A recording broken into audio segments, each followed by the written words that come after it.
Everybody, and welcome to the ECW S2TK Great Job Experiences. Joining with me is JMan and the one and only Ronmower. How's it going, guys? Hello. And Merry Christmas to everybody. And Happy Holidays. That's true. Oh, let me pause the stream on my end. Yep, hope you guys had a great Christmas. Mine was relaxing after working like crazy 2 jobs recently.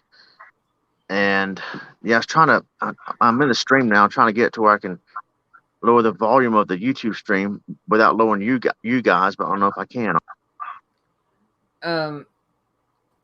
I think it's possible. Another classic ST2K miracle. Yes, it's a miracle for sure.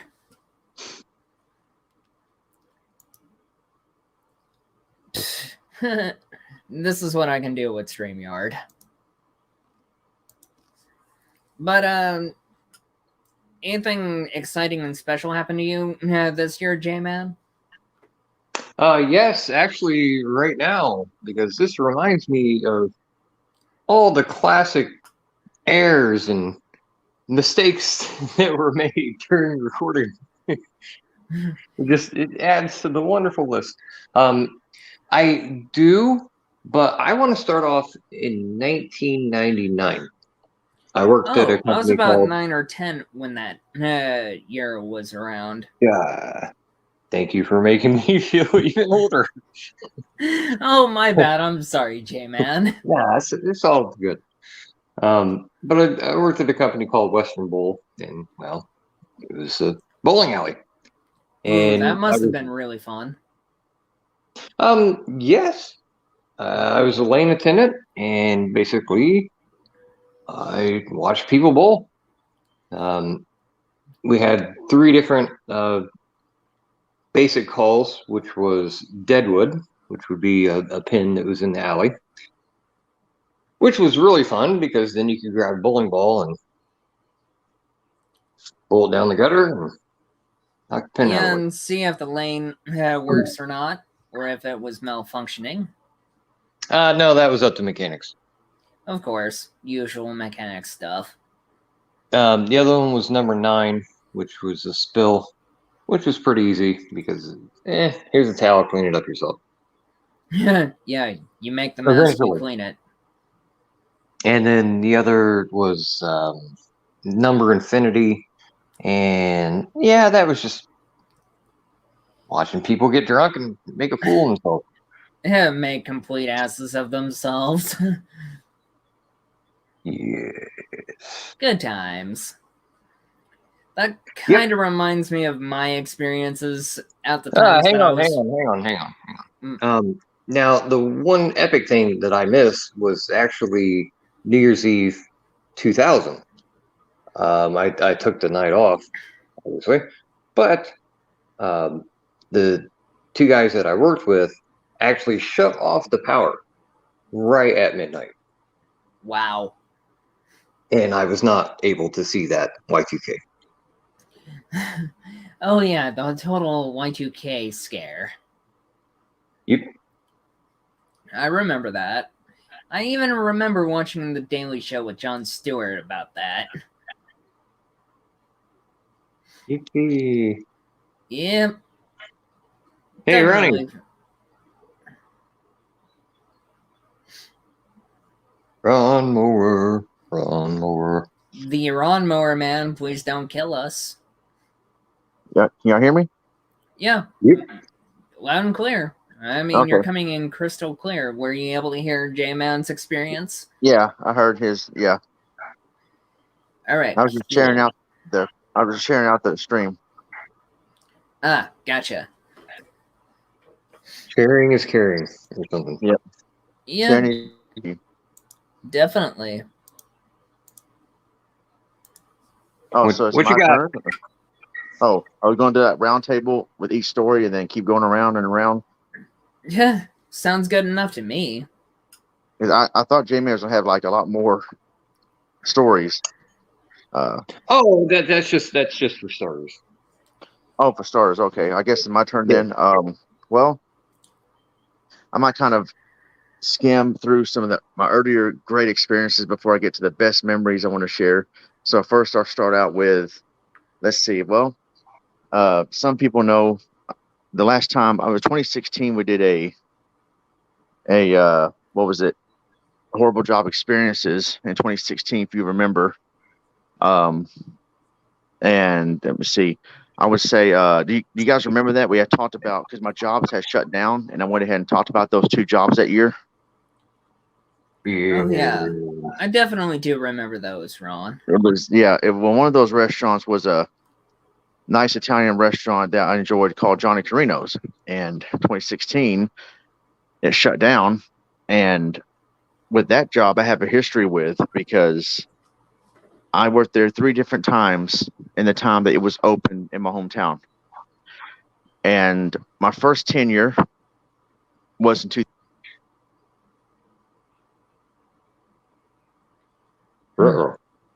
Yeah.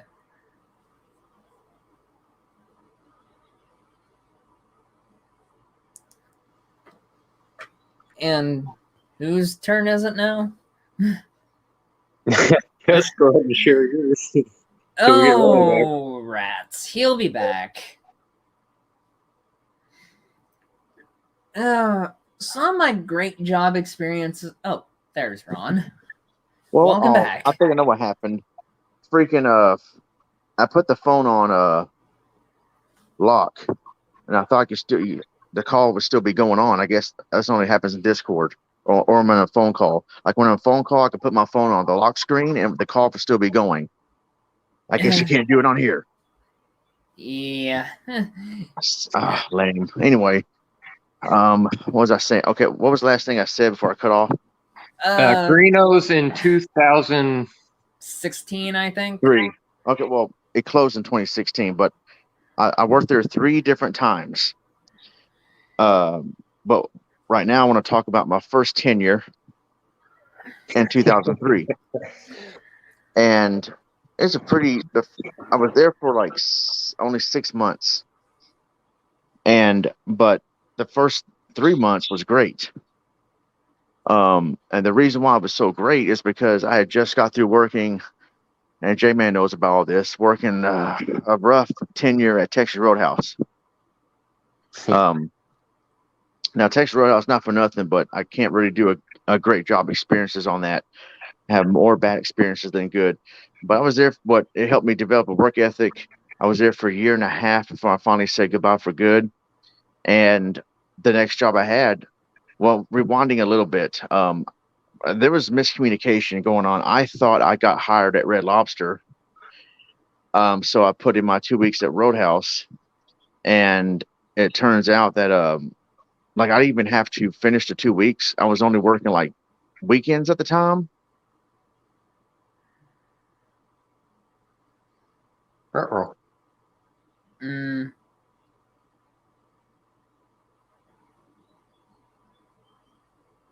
Hello? Hi. Wait a minute. So I can't leave the browser either? I thought I could multitask. No. I thought you meant the computer, Ron. I'm on no, dude. I'm on my phone. You know I don't have internet. Right. Yeah, I'm on my phone. This is multi-talk. Oh, jeez. Now, where was I at? Like, this is lame. I can't even multitask You on my were phone. talking about fucking Red Lobster in 2 weeks' notice, and you didn't get the job. Yeah, because you're leaving Texas Roadhouse. Yeah, okay. So I thought I got hired at Red Lobster, and so I put in my 2 weeks, and the manager said, "Oh, well, you don't need to put in your 2 weeks. It's okay. You we already got you. We can replace you pretty quick." Because I was only working Friday and Saturday nights basically. And so I said, "Great, that's fine, thank you." And then I got a call the next morning. I was half asleep. It really sucks when you're half asleep and you wake up and you get some bad news. And so you're still trying to process everything. You're like, what is going on? What happened? And so for some reason, I thought they said I was hired during the interview, but I guess I misunderstood them. and they said, we decided not to bring you on at this time. If you want to, you can apply again in 6 months. And I'm me half asleep. I'm like, okay, thank you. And I hung up the phone thinking, what? I'm out of a job.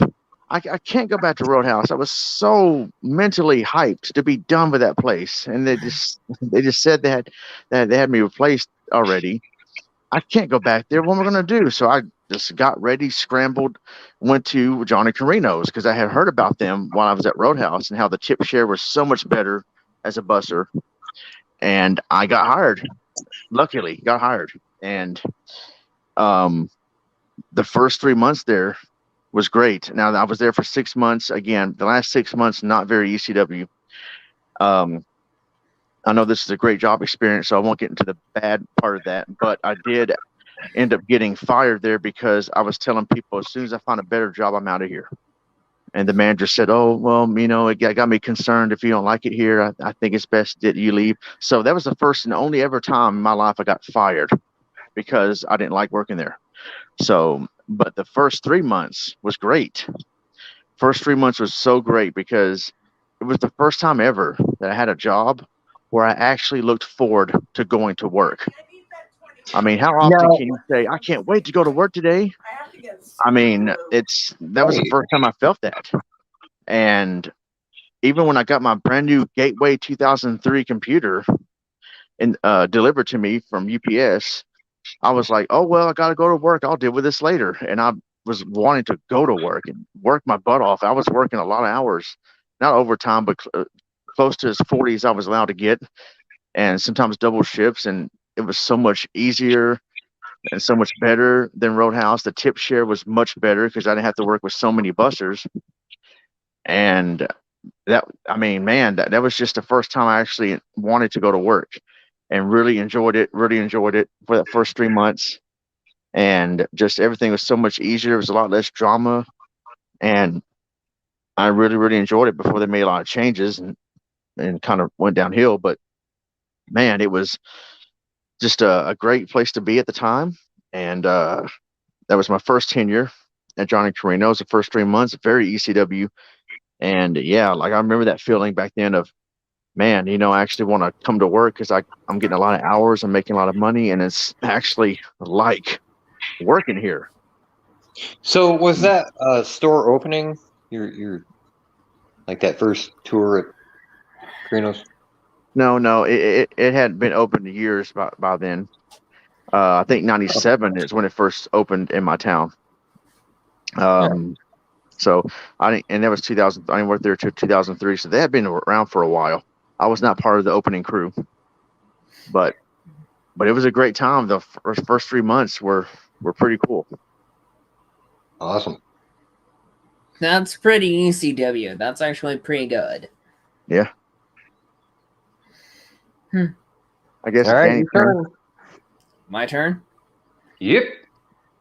Well, speaking of the food and hospitality industry, is that I actually enjoyed Red Robin for about 2 years. It was just by the third year I did not like it at that point. So my new job experience as a game tester, I absolutely like it more than Red Robin. And I've never been any happier. Besides getting to test games and all that, it's actually... just a quick question. Mobile games or console computer? It's basically... Well, I'm under NDA, so I can't really disclose that information. But it's mostly, well, PC and Xbox games, but rarely ever PC. All right. That's as much as I'll go into detail about that. Mobile versus PC technology. Anyways. Cool. Yeah. PCW? PCW. PC, the Master Console Race. We've probably all heard that Sony! stick. PlayStation! Yeah. But the people Aw, man. Ronnie left again. But anyway.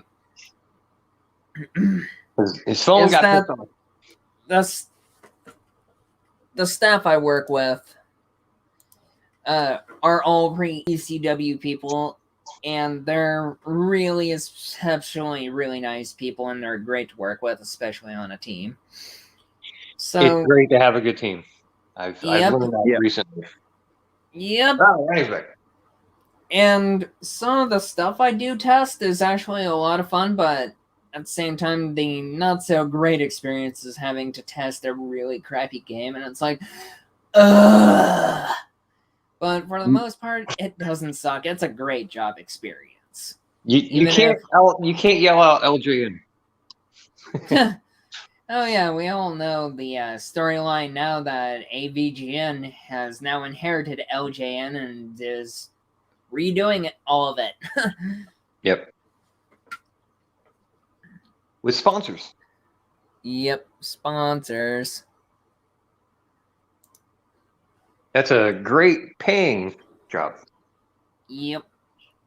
I'd say even if my job has me on call, I would much rather be not needed as much due to how much I can take on a mental stress load. But that's as far as I can basically talk about my job experiences so far. I haven't been back to work in a while, though. Hey. Yep. I mean, great. Oh, super great. All right, JMan. So, Yeah, it's my turn again. So I'm going to fast forward from 1999 to, well, last year. Okay, a little bit before that. People may not know. Well, actually, people may not know about this. Anyways, but close to a year ago, I actually got fired from a well-paying job. I was wrongfully fired. Going back to Ronnie's story about waking up and getting a call, I was fired. It was actually December 4th of, what year was that? Oh, it was 2020. That's right. And I understood that I was being fired. And it was like, hey, I'm Paul Mitchell. Paul Mitchell. Paul Mitchell. Billy Mitchell. Well, I wanted to combine. Okay, anyways. So I regret to inform you that, well, you didn't wear a mask in the office, and then actually one of our security caught you on camera not wearing a mask, and we cannot keep you on. And I have this Sadie Hawkins lady on the line with me. I had just woken up. Okay, yes, it was from a drunken stupor, but still. So I got fired. I was living in a shitty motel. I told Ronnie a lot about this. So, anyways, that really sucked. But as a phoenix rises from the ashes, or something, I went back to the temporary company, and I got a job that I still work at now. I started that on January 4th this year. Yay, 2021. Nice. And have been there ever since. I got hired on, I believe it was middle of April. Not April Fool's. yeah. And I've been there ever since. I make $21 an hour, which is nothing to sneeze at. That's definitely a good paying job. Yeah. Indeed. The last job, which I won't mention, Clipboard, I was making $16.74. Yeah.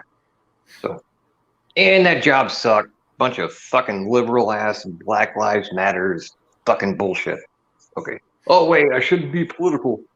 Anyway. Oh boy. Oh darn. You have ECW correct. ECW correct. Yeah. We've clearly been banned from whatever site So we're I'm on right guessing now. JMan is the guy that took a nail gun to the eye, if we're being ECW correct here. Yeah. No, I will. No. I would never have one of my eyes being eaten out by ants while my other eye watches. Swindle, motherfucker. Okay. So, Yeah. great job that I'm still at. Yeah, the bosses suck, but what do you expect? Of course. I usually work I would say between 35 and 37 hours a week. It's sanitation. I take apart large food service machines and then clean them and put them back together. Of course. Another thing on top of that, what you were talking about with working with teams, I really like learned that I don't know, mechanic, whatever, that teamsmanship that haven't really been a fan of, before the past year, Right. because you have to work with other people. These are large machines. They have gigantic pistons. You need help. And then, when you get done with your job or whoever you're working with, you got to go help out here. You got to go help out there. It's just, it's the name of the game. Yeah. And it's something that I haven't been used to in a very long time because back in the day, I delivered pizzas. Then I operated forklifts. I mean, these are just operating machines by themselves. Okay, anyways, I'm rambling. Great job experience. Rambling, that's fine. That depends on Ron's time, though. Nah, you don't have to go to church. Yeah, not tomorrow. I don't know. Got an email saying guys from StreamYard. I'm not going to check that. Gage from StreamYard. Who's that? The owner? Guile? It says Gage guy. Geige. Gage. Gage from StreamYard. Gay Yep. guy? The administrator welcomed me to StreamYard. I guess I don't know. Yeah. StreamYard welcomes people, but yeah. But I guess I'm about to be welcomed to tell another story. I'm trying to. Okay, yeah. Okay. So, if J-Man's finished. Yeah, I'm finished. Okay. More recent one. Yeah. Okay. So, like I mentioned, I got fired from that job, Carino's, after my 6 month working there because I did not like working there, and I was vocal about it. And that's common. If you're vocal about not liking where you work, they're going to fire you straight up for it, or they'll make up a petty.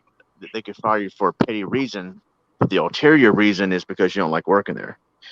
But that was a blessing in disguise because when I got let go from there, I was just starting my first ever semester at junior college that I really liked at the time, going for my degree in web design. So I had more time to do school, and I didn't have to. I was collecting unemployment benefits because of the way I got let go. And I wasn't let go because I did something wrong so much. It's the way I got let go. I was eligible for unemployment for a while I looked for a job. And I was getting student loan money coming in to also help keep me afloat. And so for those 3 months, I didn't work. I just went to school. And then December 2003, I get hired at a restaurant that was known as the Elite Circle Grill, which used to be called the Elite Cafe. Oh, yeah. Which then became later on Elite Cafe again, closed down, and is now Magnolia Table. But I worked there under Elite Circle Grill when it reopened in 2003 under new ownership. That tenure right there, from December 2003 till I would say October, November 2004, was really the greatest time I've ever had in my life as far as where I worked, as far as morale, as far as how much I loved looking forward to going to work. it was so much better than Carino's ever was. And I've had a lot of great memories in places I worked over the years that I'll get to later. And I told JMan about some of this stuff over the years I've known him, where the great places I love to work. Many times. Yeah. And the Elite Circle Grill was really the time where I had the best memories at. And I still keep in contact with some people I worked with over the years.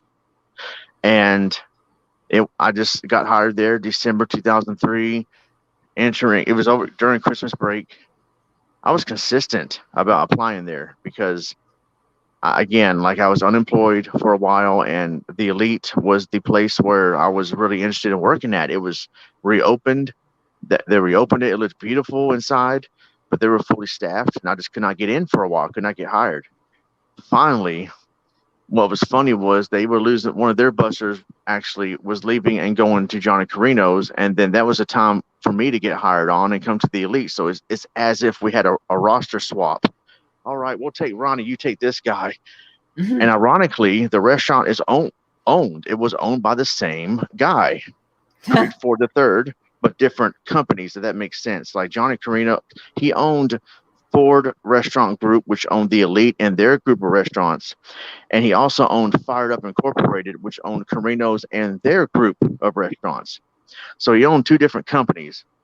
I think he used to be the CEO of Chili's or did something with Chili's where he sold his stock, and that's how he got a lot of his money, from what I heard. And so he ended up buying him and his wife. What was that? So he was trying to be like Disney. I guess so, yeah. And so they originally bought the building. This is before the Elite became an historic landmark.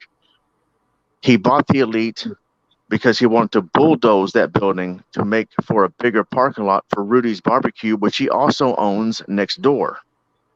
So, but they found out the history of the Elite. Elvis Presley ate there, blah, blah, blah. It's been around forever. His wife said, we can't bulldoze this place. We can buy this as a restaurant and make it to a restaurant again, and with a little bit of wrong concept. And he said, okay. And so they end up reopening it as the Elite Circle Grill and preserving its history, but with a different decor. And it's a beautiful looking restaurant. And I finally they opened on September 11th, 2003 was the grand reopening of the place. And what a date. Yeah, and I thought I said that. I said, why would they open on September 11th? Come on, isn't that poor taste? But someone said no, because they want to show that they're not going to let September 11th be all about a bad day. They're going to turn it around for a positive, for a change, and that's something good happened on that day, the opening of the Elite Circle Grill. Okay, all right, cool. So, and then I finally got hired on December 2003. And man, just started working. Everybody was receptive to me, and they liked me. And one of the bartenders who I still I haven't talked to in a while, but I still have on Facebook, and so I'm pretty much friends with today. She said, "Oh, thank you, Ryan, for helping me. Everybody raves about you." And that became like an inside joke between us. I would say, "Good job, Nikki. Everybody's raving about you," and it became like an inside joke over the years. And then the area director was there one night to check my closing duties, make sure I did it right. And he said, I'm hearing some good things about you, Ronnie. Keep it up. And I said, thank you. And that's a big deal coming from the area director, who is the boss of the general manager. And so, yeah, that was, everybody, I just showed up and did my job, and people liked me immediately. I made friends, and just, man, it was a good time to work there. My friend Venom 22, I got him a job there, and he liked it at first, but then of course toward the end and heading into 2005, things went downhill. But the whole year, pretty much 2004, is just a great year on many levels. That job being probably the main reason, and I remember that. And like I said, my friend Venom 22, some of you may remember Archangel Zero. Well, his brother worked there for a little while. And so that was just a great time to be working there. It was another job that I enjoyed being at, working a lot of hours. There was a time where I worked 17 straight days and wasn't really burned out, just enjoyed it. And the whole summer of 2004, I worked a lot. And I mean, man, I enjoyed coming to work every day. Just at the time, the restaurant was really busy. And I was getting a lot of hours, good tip share. And man, it was just a good time. And I remember that being like really the best time I've ever had as far as good job experiences. I remember at that time, pretty much the whole year. I remember being there for 5 months and telling someone, I said, yeah, I've been here 5 months now. I'm still digging it. You know, I still like it. Because Johnny Carino's, by that time, I was pretty much done with Carino's. And Roadhouse, I pretty much never fully liked that much.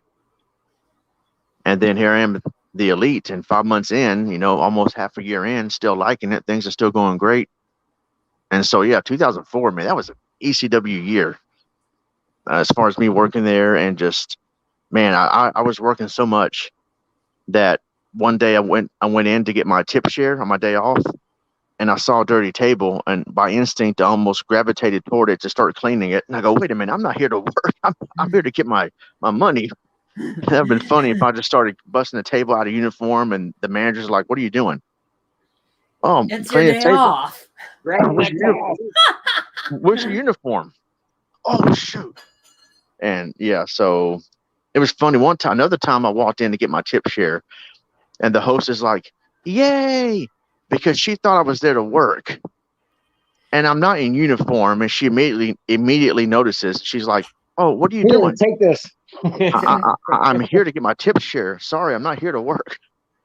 Oh, yeah. And so, man, it was just me and Lewis worked there together for a while, and there's a lot of stories, but not all the stories are negative, so I don't want to get into that here. But there was one manager I had a love-hate relationship with. And Lewis. I'm kidding. Huh? I'm kidding. No. And Lewis never, I don't think, really liked him. This guy was kind of weird, man. He was like kind of Kramer, Seinfeld off the wall in some ways.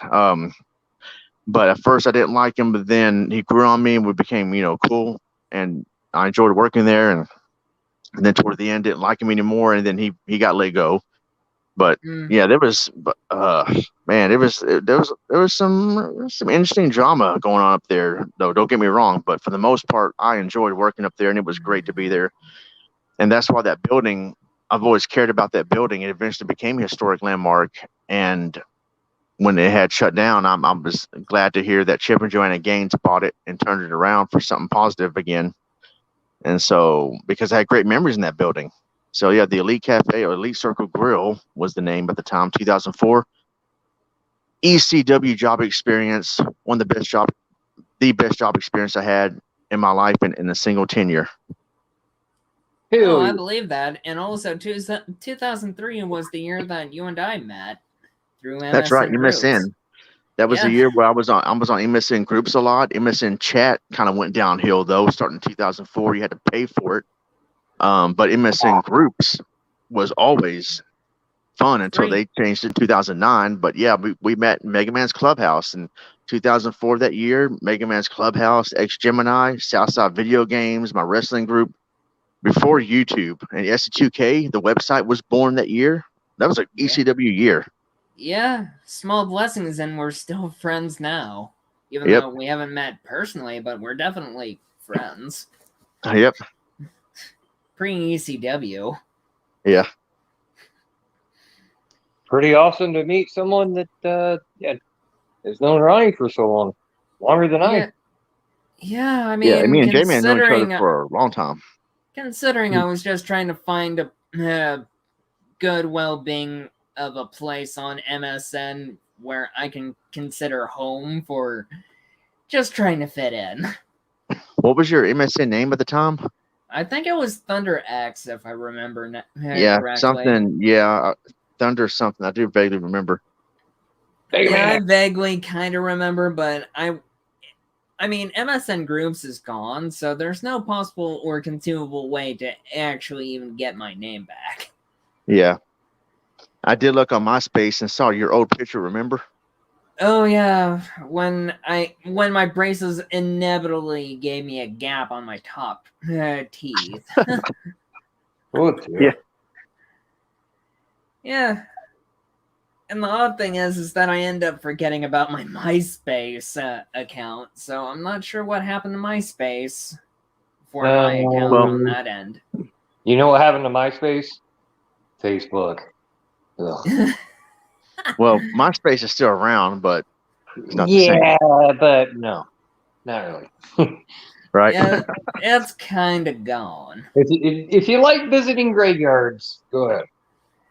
Yeah. Yeah, graveyards. Well, I hated that they got rid of our blogs because I wanted to go back and read some of that stuff, but no, they deleted it all. Like, thanks. That's what I miss about MySpace. It was all inclusive. You had video. You could, do your own profile. You could Yeah, Yeah. definitely. Some of those aspects lasted, into YouTube years, and gone. And then what do you Yeah. have on Facebook? Just plain whatever. Here's stupid shit I gotta talk about. And nobody wants to fucking hear it. They don't care. Yeah. Yeah. Like Oh, today, I'm yes, going to have yeah, dinner that's with my friend. right. Yeah. Yeah. yeah, no, and I mean the '80s. Our generation, we were taught at a very early age not to care so much. But depending on our Yeah. upbringing, it all depends on what we're willing to do to be charitable. Well, Yeah. okay, going back to Facebook, it's, oh, hey, there was this guy that I knew in the 80s. Oh, man, we were like 5, 6 years old. Hey, man, 5-minute discussion. All right, well, good to Yeah. talk to you. And then you never talk to him. Yeah. Yeah. So, there you go. Yeah. So I started working at Red Robin back in late 2016, around the summer, I believe. No, actually, that was 2017. Red Lobster. To Red Lobster, Red Robin, Lobster. Yeah. Red Lobster, Blue Jay. Yum. Yeah. Yeah. What do you say, Blue Jay? So I started working as a game tester last year. So I started working for my company C2S Technologies back November 28th of November of last year. And yeah, kind of like the situation with Ron about Carinos and all that, is that when I applied for C2S Technologies for game testing, is that the boss literally told me, even though I showed up and came up 10 minutes late because I had a hard time after taking the bus, I got lost in the parking lot, had no idea it was on the second floor because it wasn't like painted right in front of my face and all that. And the boss literally said, I don't think it's going to work out. But considering what I wrote down for that interview, is that it was good because I put down a lot of retro games down. And not only that, I did fairly well for the Call of Duty portion of the test, but when it came to Dirt and from 06, I didn't do a good job on that one.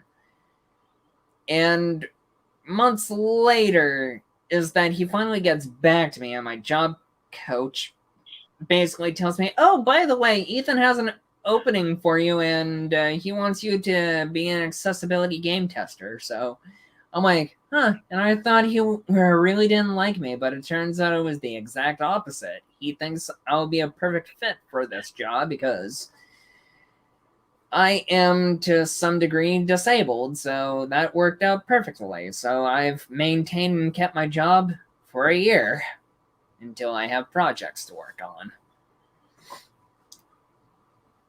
Watch out for projects. No, what was that, JMan? Watch out for projects. Right? Jaden. Who's Jaden? This is Mr. Billy Mitchell. Turn on license. Okay, had to do it. No, Yep. your Billy Mitchell impersonation is very good, by the way, And don't get a J-Man. lawsuit. Thank you. Yeah, for being a hack of a fake speedrunner for Donkey Kong for the arcade. Lawsuit. Oh yeah, Robot Chicken.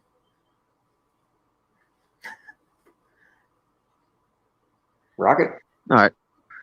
Definitely. Rockets Rockets. from Metroid, Yeah. as JMan calls them. Oh yeah. Oh yeah. They're not missiles. They're rockets. Yep. Okay. Of course. Definitely Yeah. rockets. Oh, Edo Rocket. Okay. All right. So, all right. I suppose it's my turn again. Yeah. I'm in the show. Everyone can see and hear you. Excellent. Yep. Well, they can't see you, but you're They in John can't see Cena you. mode. Yep. Hey, I'm just reading verbatim. Yeah, me too. This is it. I told Ronnie. I ain't told nobody else. So for the other maybe 4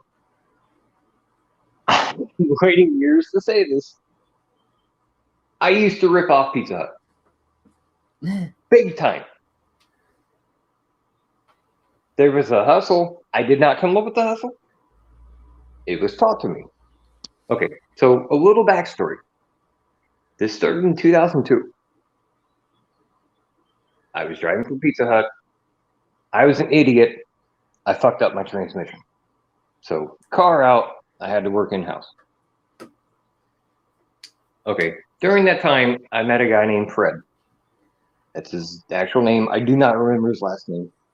Shouldn't divulge it anyways, even if I did. Anyways, this guy was like fucking mafia, like more than green mafia. He would talk to me with his hand over his mouth, and he was, "Hey man, I got this idea. So what we do is we use these old ass IBM computers, and when people call in, we ask for cash, right? So we take the order down, then write it out, then cancel the order after we give them the total. Straight cash." All right. So a couple of months after that, got my car back. Shoddy transmission job, took forever. Anyways, the point is he would let the late cook go early. So then, thanks for calling Pizza Hut. Will this be for cash? Great. Now this started. Okay, by that time it was 2003. Anyways, point being, if they were willing to pay with cash, it was straight up. And then the funny thing was that I was still getting tips. Well, sometimes we wouldn't do the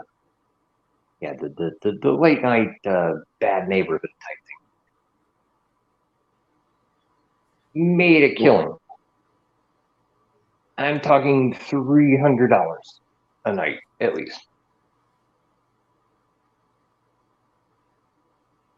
Well, here's a tip: get lost. No, I'm kidding. Sorry, Saved by the Bell reference. But yeah, man, I used to make $1,000 a night. That's nothing. No, I'm kidding. No, I wish. I said 300. $1,000 a night? No, you got to whore yourself out for that. Yeah. But it was a great scheme.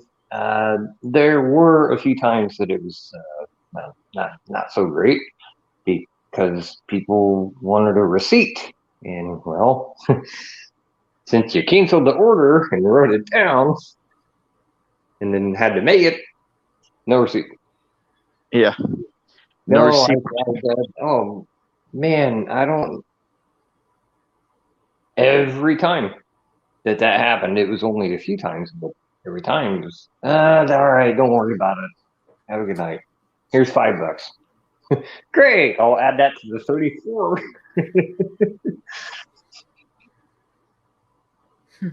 Straight cash. Made a good portion of money, for the hours that I worked. Fast forward, this ain't over yet. I discussed this when I went back to Pizza Hut in 2009. You remember Pizza Hut 2009, Ronnie? Oh yeah. Well, I think everybody was Probably. watching. I was only 19 at that time. That's something great. Yeah. Oh, I remember being 19. Okay, anyways,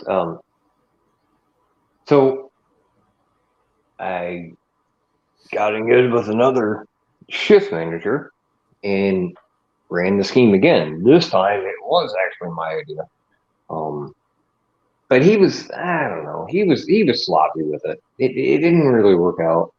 One of the late cooks found out about it. We had to cut him in.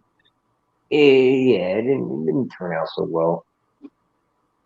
Like there was, I mean, even in 2009, there were still people that pay by check, and he would accept it. And dude, what are you doing? No, I can take care of it. Okay. It got fucky. Uh, But yeah, Cap- so there it is. I wanted to talk about this like way back in 2009. But statute of limitations, yeah, what the fuck ever. Oh yeah, I was telling my mom about the statute of limitations, and my mom replies with, "You don't even know what you're talking about." Statute of ECW. EC Dub, It's Kramer. decriminalizing yourself. of course. Because Kramer. what happened was that's actual fraud. Yes, it course. is. Dude, I could add that up, and it would be more than grand larceny. But that's still Yeah. that's a lot of oh fraud. yeah. Yeah. That's jail time. Maybe not Dude, big boy prison where you get fucked up the ass, but Lovely. I'm good on the jail scene. Yeah, yeah. Giggity goo doesn't sound like a good time. oh yeah, dude. In 2013, there was these brothers that worked at Carino's. One was a bartender there. He was there for like 5 years. Then his little brother, no, his older brother actually worked there a little bit later on. Um, they both got fired on the same day. The older brother did something different, inappropriate. I think I think he, from what I heard, was showing random waitresses at the restaurant penis pictures of his own penis because him and his wife were swingers and they were looking for new partners. And then, like, you can't be Oh doing that, my. dude. You can't be doing that. What are you doing? So anyway, he got fired for that. But his dang a big little brother, I forgot who was older. Anyway, the other Big brother, little brother.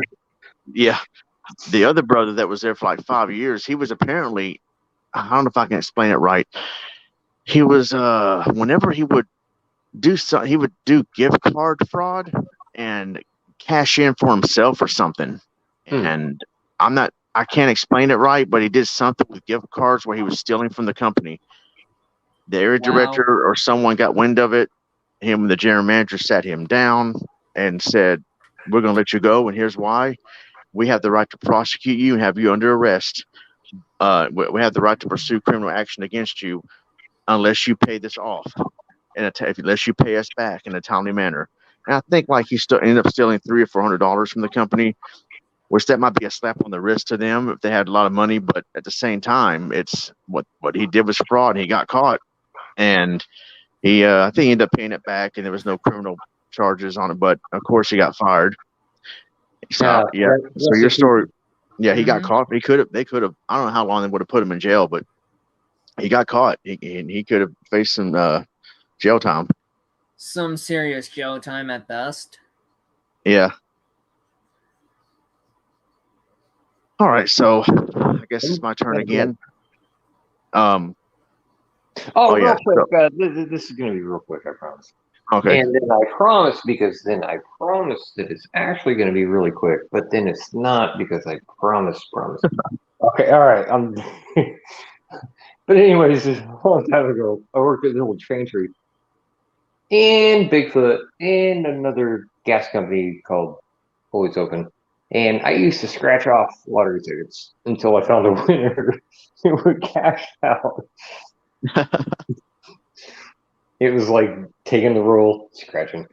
I actually got the idea from The Simpsons. But anyways, okay. My bad. Okay. Continue.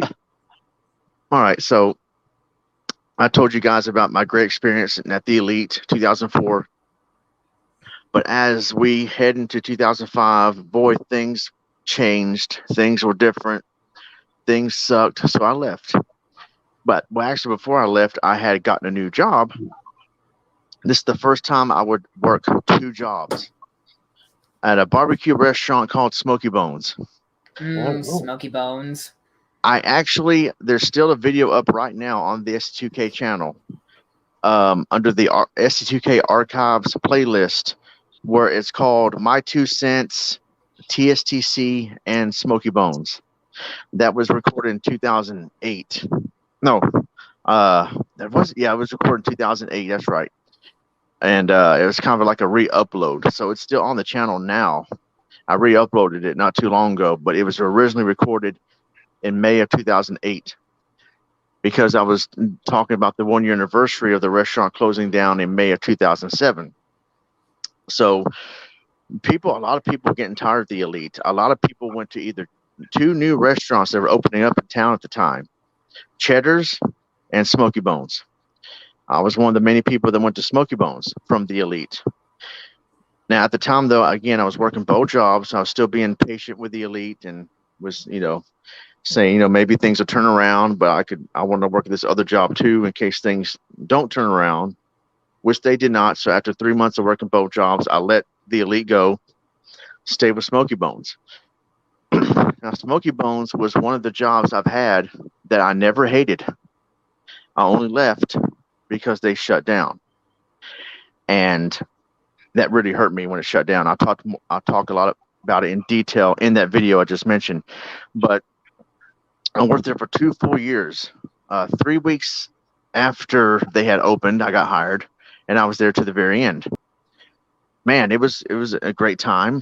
Just pretty much the same thing that I experienced at the Elite. People liked me immediately, and they knew I did my job. It was a good environment. Managers had my back. And after being there a few months, they were looking for some new certified trainers for each position. So they chose me as a buster trainer. We took a little class or whatever and learn how to properly train people and all that stuff. And so that was cool. And that was the only restaurant where I actually enjoyed being also doing dish. Because as JMan knows, washing dishes sucks. In a restaurant is bad enough at home. To me, God, I hate doing the dishes, and I don't mean to take the Lord's name in vain, but dish pits are nasty. God damn it! There I did it. Consarn it. Consarn it. Bear 13. Con mother. It. Yeah, but Smoky Bones, the system was different. There was no 3 sink system, which could slow you down with the pots and pans you have to scrub all the time. Smoky Bones had a system where it's more efficient, and I got paid $8 an hour for it, and that was actually not bad for where I'm from, an hour for dish. And man, I would do that on the weeknights and then bust in the weekends. And I actually expoed. I did expedite food, which awesome. But I kind of sucked at it, and I didn't want to do it for too long, so I just opted out of that real quick. But that was the only restaurant where I actually expoed and actually enjoyed dishwashing a little bit. And yeah, so that was a great place to work. I remember the managers really had my back, especially one manager in particular. Well, I mean, they all did, but the one I'm thinking of off the top of my head, his name was Dan. He was a big, burly, no-nonsense guy, but if you did your job, you had no problems with him. And I had no problems with him. And he was one of the managers that had my back when the tip share system was, as a buster, I got paid, how much did I get paid? $6 or $6.50 an hour. And the tip share was not mandatory. It was up to the servers if they wanted to tip us out or not at the end of the shift. And they couldn't really, I think they couldn't, they could not enforce or retaliate on any servers that did not take care of the bussers if that truly deserved it. But It they was dependent on merit. merit, and it was frowned upon if you stiffed a busser and they did so much for you that night. And they would have my back. The general manager that I worked with, John, he told me one day, he said, because I remember one night, I forgot, I think it was on a Friday night, and man, I forgot the amount I got, but it was very low for a busy Friday night, and it was disappointing. And the managers found out about it, and the GM said, Ronnie, here's what I want you to do from now on. Take this brown paper bag and walk up to all servers that you really feel you deserve a good tip from, and say, tip out. Can you tip out when you get the chance? Tip out, please. And if they do not tip you, if they give you any lip, you let us know. And I said, okay, thank you. But I think a rule came later on where managers can't really say anything, or can't really force the servers to tip out. But some managers didn't care; they would still have my back, no matter what corporate said.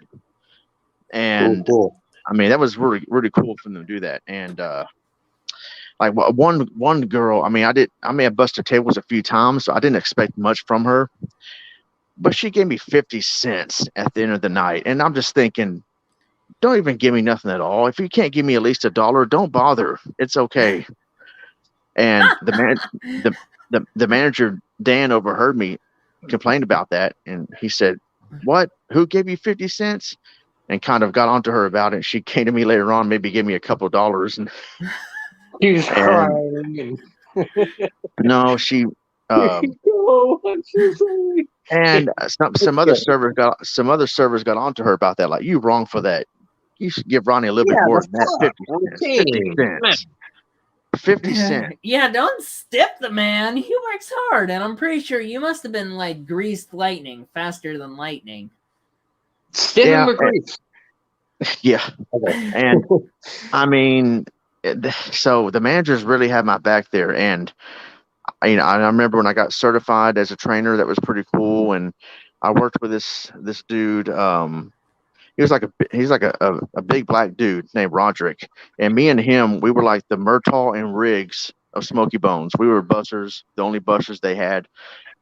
Like, we were the Sergeant Murtaugh, Sergeant Riggs of the Smoky Bones, black dude, white dude. And we were partners, and went out there and did. Who? Pesci. Nah, Pesci was not there. He was not there.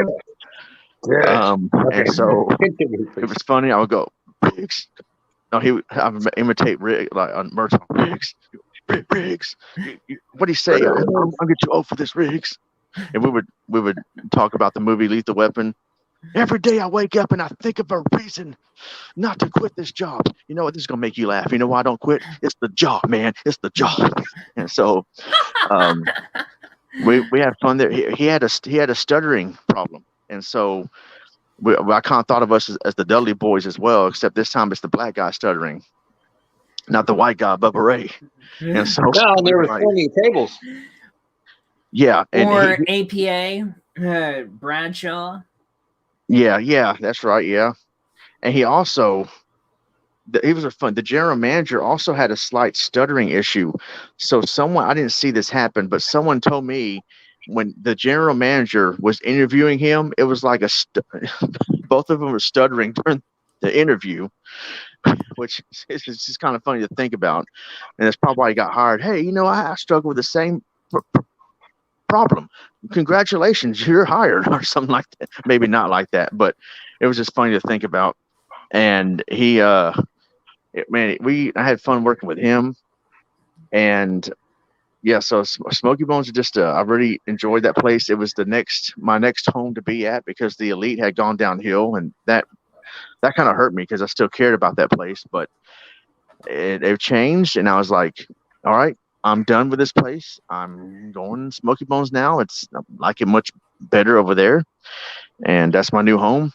And so I was there for 2 full years, and it was confusing because they were talking about, I mean, the restaurant didn't always get great business, and there was always rumors, oh, it might shut down in a year or so and whatever. And someone said, oh, well, the area director would not allow it to shut down. I'm like, the area director has no control over restaurants staying open or not. That's up to corporate. We are owned by a corporate company. Oh, corporates, man. Take that, And Paul Miller. yeah, and so but then we started to hear rumors that they were going to transition our restaurant to a franchise called Rocky River Grill House. Yeah. And yeah, seafood type stuff now. So they're going to change the concept, change the design of the restaurant and everything. If they're going to retrain us, boy, was that not true, because we ended up shutting down before we knew it. I'm like, Yeah. what? And I go into detail in that video that I mentioned called My Two Cents, TSTC and Smoky Bones, when I was talking about my college, me going back to work and Smoky Bones closing down. I had mentioned in that video, and I'll mention it here real quick. I came in one day, and there was a sign saying mandatory meeting tomorrow morning at 8:30 a.m. And I was shocked. I told my coworker, man, they really gave us an advance notice, did they? Sarcastically. She goes, I know, right? But she thought that I knew what was going on. I did not. And because usually when we have mandatory meetings, they schedule them 2 weeks in advance.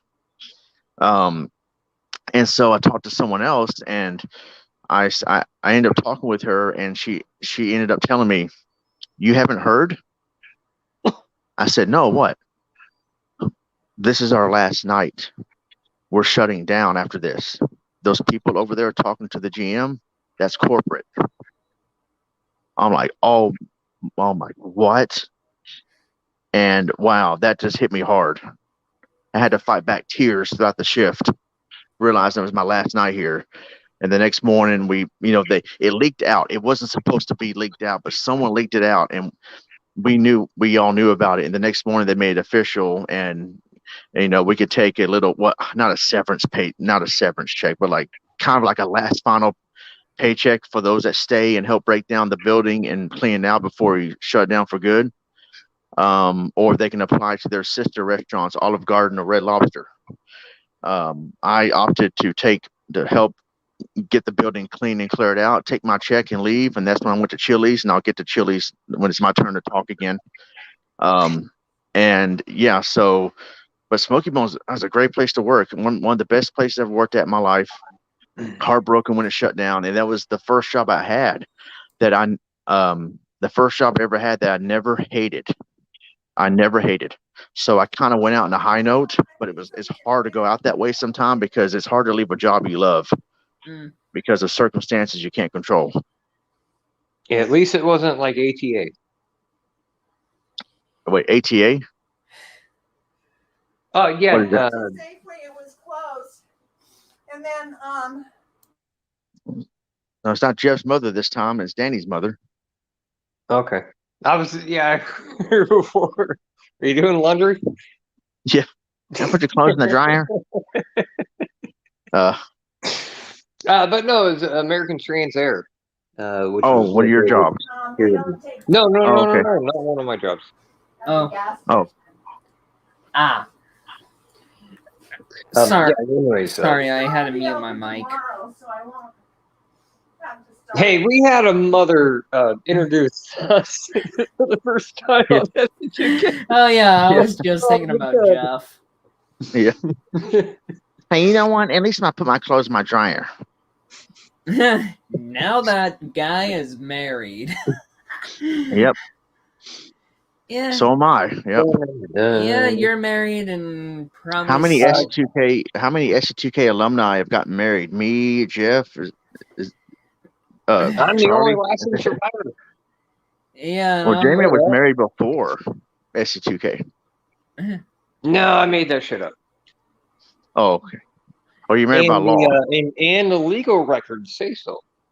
Yeah. We'll leave it at that. And considering I'm probably among the community of the S2TK that actually has a pretty good girlfriend currently. Okay. It's ST2K, Jeff, not S2K, mate. All right. Well, what about ATV. Mm. Or All GTV? terrain vehicles. No, I'm talking about a company that was based a little north of Indianapolis.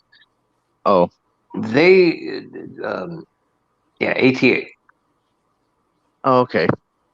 ATV. No, STP. but yeah, No, anyway, that's ATA. if anybody cares to watch that, it's still on the ST2K archives playlist. My full experience of Smoky Bones and closing STP. down all that stuff. But Yeah. So, Ron, about that, when it came to the last day, Anyway, when it hey, came to the last day at Red Robin yeah. for that general location in Bellevue, is that, wow, January 20th, this is actually tough. Because I considered it my home, but when we were busy during the holidays for about 29 days to maybe 3 days, 30 days straight for a month, I didn't like those months very much. yeah, Unlike ATA, where they were fired when they drove upon Yeah. the gate. oh man, But There was no severance. It was actually your jobs are gone. Plant shut down. It's over. uh, that's Ah, lame. At least Carino's they paid us. Carino's and Smoky Bones paid us on the way out the door to help move everything out, clean everything out, and didn't just lock the doors and say, "Oh, you're closed." yuck. But yeah, when it came to like Red Robin, I made friends with a few managers at Red Robin, but at the same time, I generally would either some days make either the GM very angry with me, and if I was doing my job correctly, because ever since Red Robin and the corporates fired all of the busters, that's when it's like, ugh, you've got to be kidding me. Us hosts already have to take a lot just to get people sad, and you're going to add more to it, and we don't get tipped. Yeah. yeah, sounds like McAllister's Deli. Oh, jeez. Yeah. I remember J-Man's story of that. Fuck's But, sake. but my boss currently at C2S Technologies, he's pretty cool. We don't really talk too much. But it's every Wednesday is that I have to tell him my availability before Friday. But at 9 a.m. on Friday. It's every 2 days. I'm like, man, am I going to beat this deadline? But of course, I have to check my email on a regular basis. Because the last guy, Ethan, basically just saw a better job opportunity. So now I have a new boss. But other than that, my game testing job is pretty fun. Plus, the leads at the job are absolutely pretty awesome and pretty nice. So, not only that, it's a very welcoming atmosphere, and they're so freaking helpful. And I'm like, wow, this is more helpful than Red Robin. Nice. So is it like a like salary based or I get paid about $13.75 part time. okay? So I'm one of their regular employees. I'm not one of their leads, but I am usually a part of a team. So we usually hit it out of the ballpark. Cool. But I work from 9 to 1. So basically I work half days part time because we can choose or have the option to work from 9 to 5:45, which the person I live with, otherwise my mom, is that she worries about me. So she would much rather have me come home earlier than later. Because I have to come from a very faraway city, and it takes about 4 buses to get home. Hey, Yeah. Even if I just work 4 hours, the hours are bad. 9 to 1 is harsh. Considering I have to wake up pretty early in the morning. What were you gonna say, J-Man, or what were you so saying? basically, you're saying that you can work at home for 4 hours, or have to take a shitload of buses to work 8. I can't work from home because it's basically on-site working. So, yeah. And considering on what happened back in 2020 is that Red Robin basically laid me off due to the outbreak, but I worked for however so many months, for like a month before, this is getting out of hand. So, plus, I was kind of glad to get out of the job in the first place. And I am just glad that the last boss I had at C2S basically had no problem with me and basically gave me another shot and gave me a better job. So, yeah. Cool. And that's how the end of my 2020 ended, and I made 2020 my year, and I made 2021 my year, even though I kind of want to say 2021 goodbye. Well, there's like 5 days left. But... Yeah. Yep. Okay, 4. Yeah. Yeah. Don't prematurely end it like JMan did with the ST2K show and NFL podcast. oh jeez. Yeah, Podcast right? that never happened. Mm-hmm. Of course. If you want to get everything wrong, thanks, Mom. If you want to get everything wrong, listen to the Jams. Yeah. I totally get that. But yeah, thanks for enlightening me on that. But we certainly have come a long way, haven't we? Yeah. Well, Okay, Randy Savage with us now. Yeah, that's right. That part was absolutely just saddening. Well, okay, as I was attempting to say, Mr. Leahy. I want to 6 out of 10, bud. As I want to say, from 2005, yes, discovering YouTube. Yep. 2006. The best starting years of YouTube ever. Agreed. Yep. Along with 2006, when Yeah. I actually started my channel, I believe it was August 6th. Yeah, August 6th, 2006. To uploading my first video, which was taken down. Thanks, Spax 3. Actually, it wasn't Spax 3. It was the older movie. Is little whatever. Because I talked shit about Spax. Whatever. A long time ago. 2008, actually uploading a video to seeing Skip Rogers, aka Ronmower, to 2009 awesomeness, even with Charlie. Oh yeah. Yep. Was fucking cool before he, got hooked up with L1 Games and whatever. Yeah, that other guy that talked all the fucking time actually became successful. Whatever. Yeah. Oh man, I was just thinking about Mexican Cool and how we could probably try to get him here, but he might. But then again, nah, he isn't. No, I don't think he's really allowed to get on the internet that much.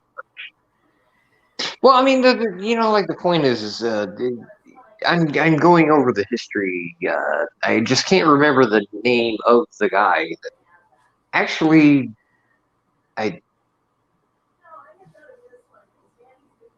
L1 Gamer. Are you sure it wasn't Rich? I am sure that it is Richard Review Tech USA. Yeah, not L1 Games. L1 is someone else. Yeah. It was also I said L1 Gamer. One that Up was Gamer. Your boy, Ronnie. I got the name wrong. One Up Gamer. One Up Gamer. There we go. All right. Yep, and also the interview with GoAmon047, that was definitely one of the better achievements on this channel. Cool. But before then, with Sega Saturn guy, Oh yeah. No, that was a joke. I was still talking about stream a second. I was just Yeah, Sega Saturn guy. Who else? Angry Taco Man, Puerto Rican Dad, Chunk Monkey, Chunk Money Vivo, Go hard. Val 187, lot of Irate, cool. Fanboys Inc. Oh, jeez, that channel's still up. That's what I was alluding towards. I just that. I'm talking about the people that still support this channel or may still lurk around our channel sometimes. Or perhaps people mine. Yeah, we still got loyal people that check out the ST2K channel, even though we haven't done much in the past few months or whatever. But the channel's not, the channel is not dead. It's not dead. It seems dead, but it's not like officially dead. Or oh yeah, we're done with this channel. We don't care anymore. We're gonna leave it. Like I mean, one day that may happen. There's nothing wrong with that. If it happens, that means we're just finished doing everything we want to do on the channel. We'll keep it up for historic purposes. Of course. But I mean, I have not given up on this channel. I haven't done anything on my own channel for a while because of what's been going on with my life right now and me working a lot and I have an internet. So the S2K channel's always been my secondary channel. But man, back in the day, we had a lot of fun. Of course. Which reminds me, I probably should work on making a Burning Force video if I haven't done that yet for the ST2K. Cool. JMan, did you want to have any more stories or should I move on to my next story? I do have one. Okay. And it goes. I am officially announcing my retirement from the ST2K. Oh, you already retired. That was a bullshit, not April Fool's joke. I'm now officially retiring. All right, I'm not. I remember I will return. Listen, I will return. Oh, really? Because I remember you saying you left on a high note with DuckTales, and I thought, okay, that's cool, that's respectful. At least you left on a respectful note, unlike a certain other former big-time S2K member that will remain nameless, who is now kind of big on Twitch. But oh yeah, I know who we're talking about. Yeah, even though I've kind of touched base with him not too long ago, you know, he's cool, but I did not like how he left the channel. That was kind of not cool. But at least people like you don't even have to do anything on the channel. You could just tell me straight up, yeah, I've had fun with that channel, but yeah, I'm done. I got my own thing going on here on Twitch, and I'm gonna focus on that and put my time and energy on. Okay, cool. I mean, cool. Sweet 16. Sweet 16. Yeah. I remember that. Yeah. But yeah, I'm not gonna spoil anything, but I can tell you that I have been working on a new project for the channel. You probably guess what it might be, considering the last project I worked on about a year ago. Maybe you can kind of tell what I'm going to do next. But yeah, I do want to continue doing stuff on ST2K, and you know, so yeah, stay tuned for that. Hopefully by next month I can get something going on with that. So yeah, I have no idea. That's okay. No spoilers, so it'll be something pretty ECW. Of course. EQ. Yeah. Yeah. All right, so I guess I'll move on to my next great job experience. As I mentioned in my last story, I moved on and went to Chili's. And JMan knows my story, my history with Chili's. Baby back ribs. Matter of fact, when I first met JMan, I was working at Chili's. So we're entering, well, we're entering. This is 2007 here.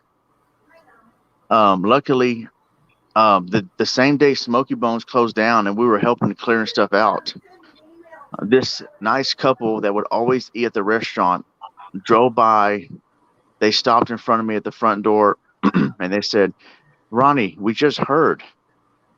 We just saw so and so at Chili's, because one of the managers that was at Smoky Bones went to Chili's before Smoky Bones closed down." And he said, "Hey, he wanted us to tell you, go up there right now. He can get you hired." So I said, "Okay, thank you." I went back inside after helping Smoky Bones for a while. I went back inside. I didn't mention the reason why I had to leave, but I just said, "Hey, I got to get going. Something came up or whatever." And he just shook my hand and said, "All right, thank you very much for helping out. Good luck." I left, immediately went to Chili's, talked to this manager, and he said, "All right, so come in." This is on a Saturday. He said, "Come in Monday. I'll have you be interviewed by the front of the house manager, and we'll get you going." Mhm. So I came in, got did my application, filled it out, and I went home. And at the time, I was at a crossroads. Like, man, should I go to Chile? Should I apply at Cheddar? Should I go back to the Elite to give the Elite another chance? And I was praying about it.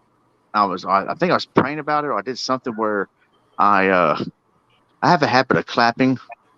No, don't nothing dirty, but yeah, the clap. I have to clap, but not that clap. Clap along. And it sometimes like when I'm at work, I clap. All right, let's do it. All right, let's get back to work. All right, let's go. And sometimes clapping help me make in my mind. Like I gotta think of a decision. Okay, I gotta think. Like I think I was praying, like God help me to make the right decision. And then right when the very moment I clapped my hands, the very moment I clapped, I get a phone call. Caller ID. It says Chili's. And I was like, what? I picked it up. Yeah, hey Ronnie, this is so and so. I'm gonna go ahead and get you started on Thursday. You'll be trained by so and so. I was like, all right, thank you. Hung up the phone. I was like, yes, thank you, God, perfect timing. As I clap my hands and pray for an answer, boom, I get it right there, like right on. And so I started Chili's. What's that? Chili's did it. Yep, Chili's did it. Yep. And Chili's is the longest job I ever held down. 4 years. And I never hated it. At first, it was like, I'm here. Because I was still getting over Smoky Bones. It happened so fast. And it interfered with my new school schedule I got going on. And I had to drop classes that summer. That was a rough summer. Because Smoky Bones, I do remember that being a rough summer that year. Yeah, the rough summer for many reasons. Number one, Smoky Bones closed down. I'm still trying to get over that. Me starting a new job and a new 6-day-a-week schedule, which caused me to drop college temporarily. Number two, the Chris Benoit family tragedy. That didn't help. Oh, yeah, that totally did not help. One bit. Yeah. Number three, I think it was mainly those two things. It was just a rough schedule. Chili's was not a bad job. It's just I didn't feel at home yet. And I was just I hung in there in college for a while, but could not. Had to drop my classes and start them again next semester, whenever. And it was just rough. And then the Benoit tragedy, and just that sucked. But what was going on the summer of 2007? What was going on? I discovered Armate 21. I eventually got inspired to start doing YouTube because of that. So that was the good thing about Armate's videos helped me get through that time. But I was making much more money than I did at Smoky Bones. And the tip share, the hours, everything was great. Then 2008, I finished college, still going to Chile, working at Chili's, and then I told the story, my first horrible job experience podcast we did that got lost, quote unquote, lost. I was talking about a job called Don Carlos Mexican Restaurant, which ironically was the same building that Smoky Bones is operated in. Unfortunately, it's the complete opposite of Smoky Bones in terms of morale and a good place to work. So that was a horrible job experience in itself, but it made me appreciate Chili's so much more and realize how good I had it. So finally, in like late 2008, Chili's really became more than just a job. It was a job I really enjoyed and made it my home. By the time I entered 2009, which was when I met JMan, and Yeah. and throughout 2010 and then until early 2011, I loved it. I loved it. I only left because they got rid of busters and they were claiming they were going to give me another position, like doing prep work in the kitchen, but they never did. And after 3 weeks, I just said, no, it's okay. I'll stick with my other job at the Elite, which I ended up going back to my second tenure at the Elite Cafe, at the Elite Circle Grill at the time. And so that kind of parlays into the next story I'll talk about next. But first, Chili's, yeah. Wait. What? JMan time again. Well, wait. I'm almost finished. I was going to say, All right. like March 2001. Well, technically April 2001 is when my employment ended. When I just called up there and said, "Oh, never." I got tired of waiting. I just stuck with my other job. And I remember the manager pulled me in the office like a month prior and said, "Hey, yeah, I'm sorry to tell you this, but tonight's your last night busing because they corporate has decided to get rid of busters altogether at Chili's. And but you're not fired. We're not letting you go. We're just gonna find you something else to do here, maybe in a few weeks." And I kind of said, "Oh, well, okay," and it kind of threw me off. But I was like, "Well, at least I'll still be working here and." Hopefully, I like doing prep work in the back, not cooking on the line because I would not be good at that. But maybe prep work won't be so bad. But they never gave it to me.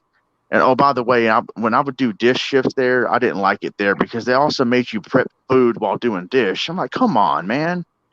I'm like, why is dishwashers prepping food? Come on now.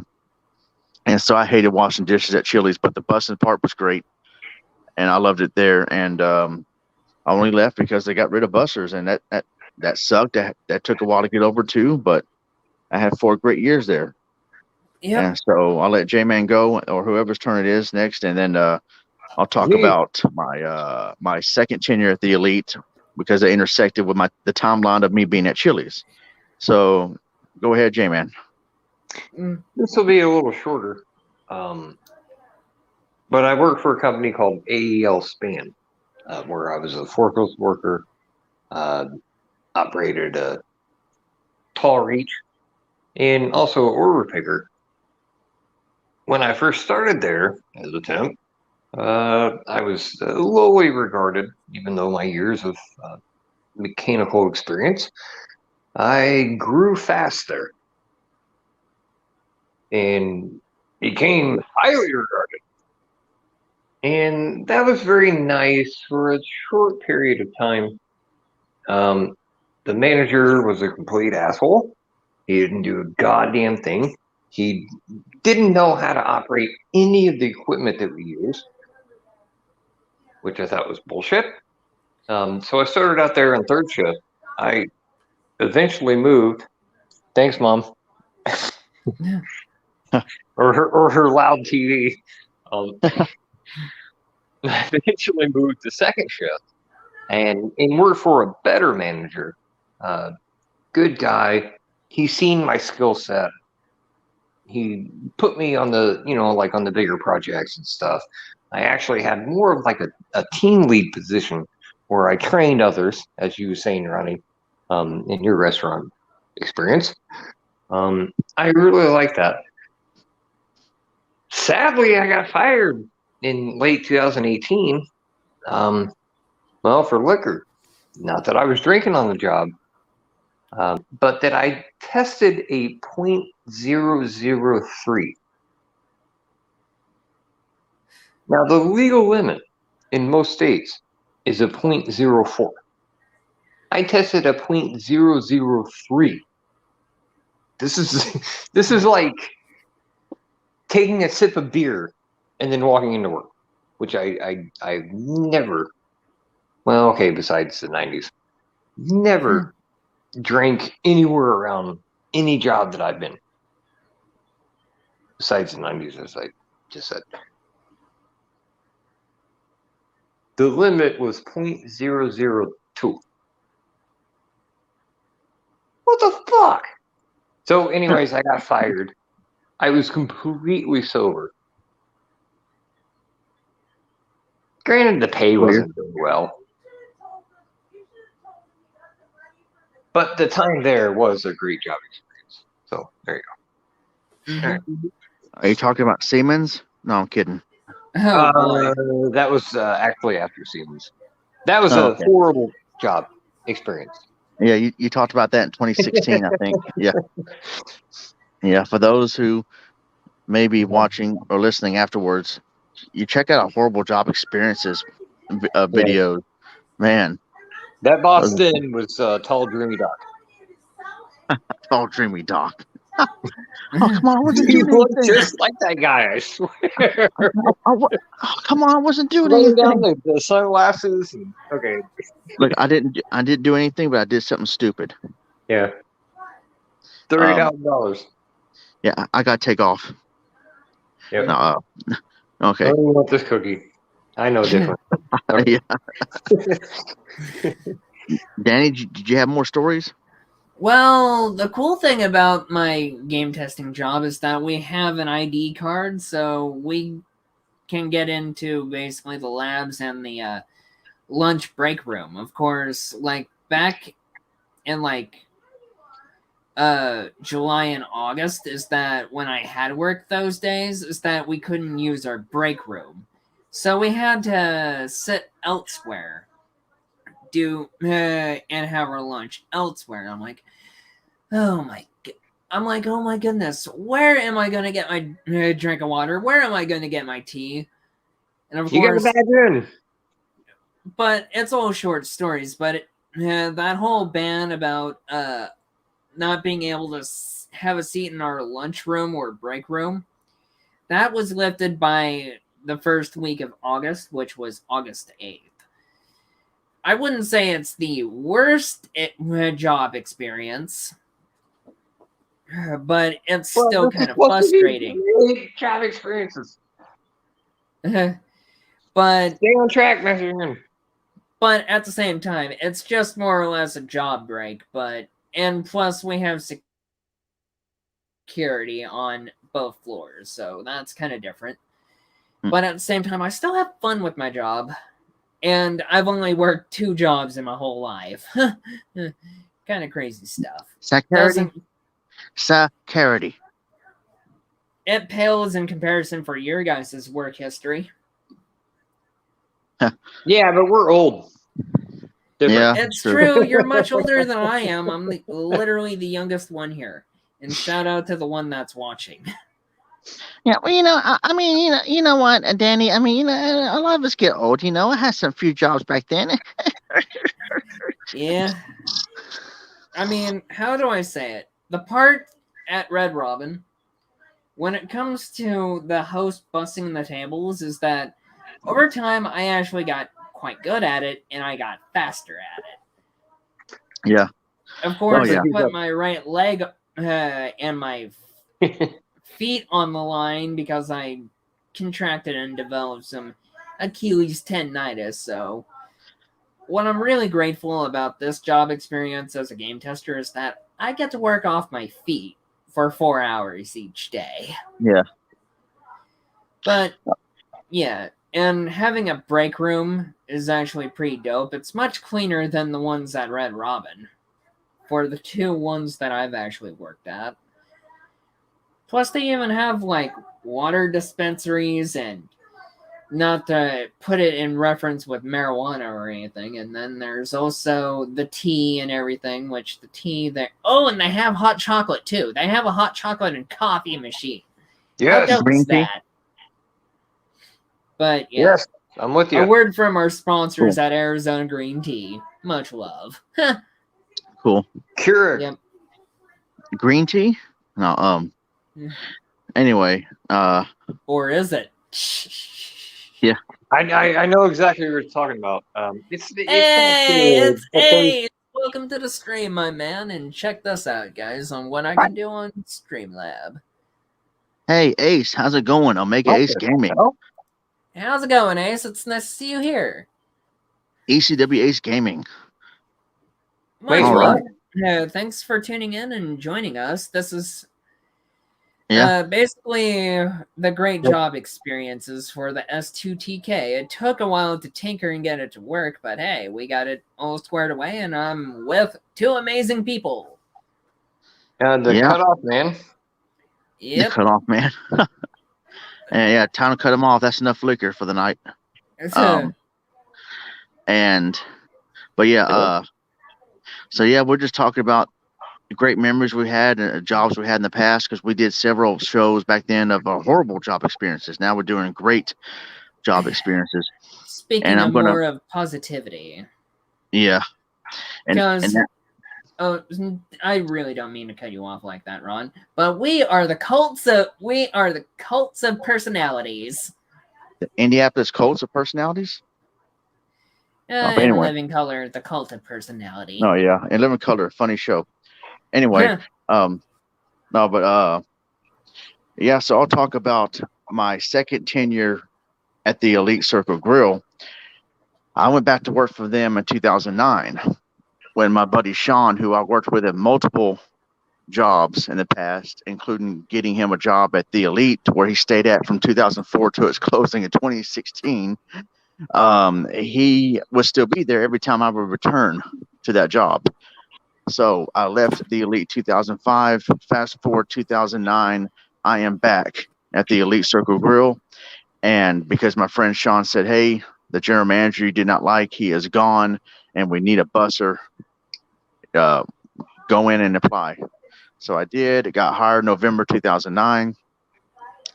And man, that was a good time. And so I was working at both Chili's and the Elite throughout 2010.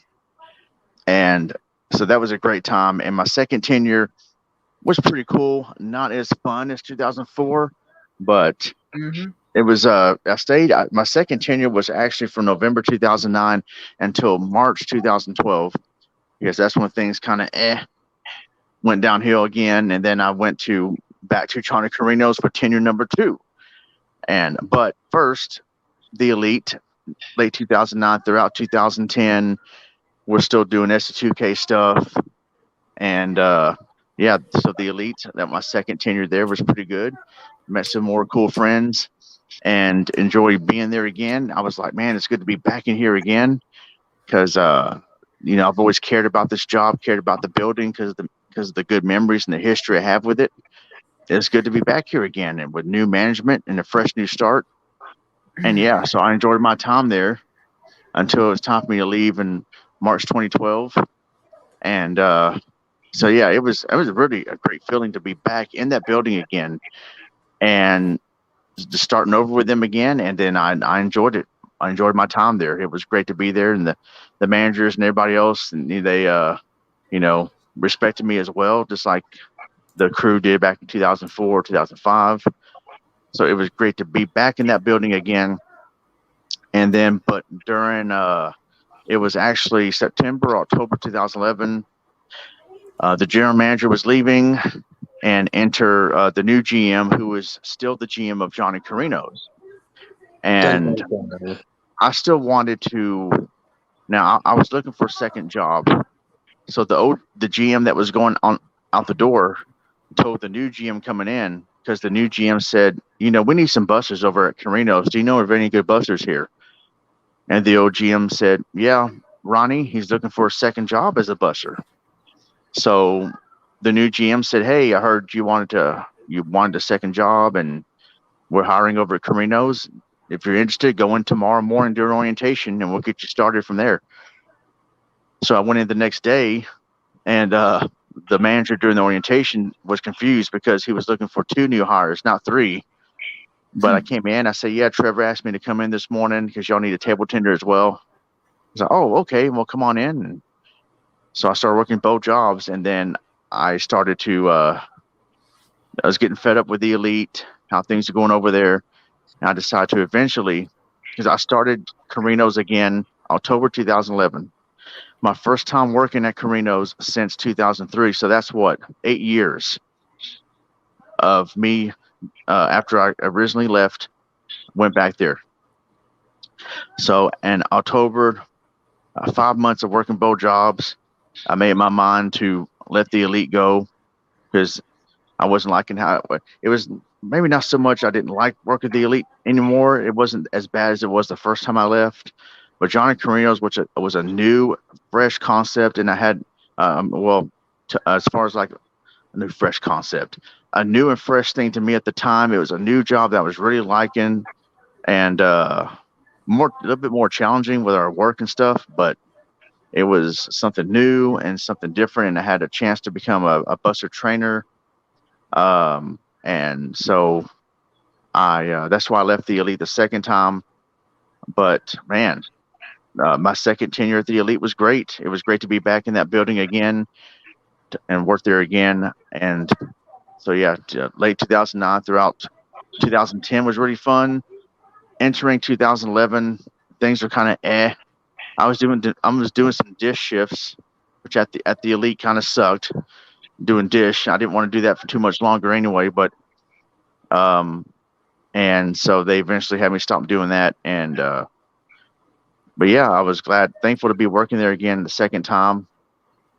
And yeah, so that was my second tenure at the Elite. And yeah, there you go. Yeah, I remember the stories from 10, 11 years ago. I remember those very clearly. Yeah. Yeah. Definitely seems like blessings there, Ron. Yeah. And what do you say, J-Man? Well, I have one more. Hopefully I won't be cut off this time. You won't. I was actually agreeing with you about the Keurig systems of like free hot chocolate, and not the right machine, but whatever. Who gives a shit? I have one more. Next time. No, I'm kidding. Or is it? Or is it? And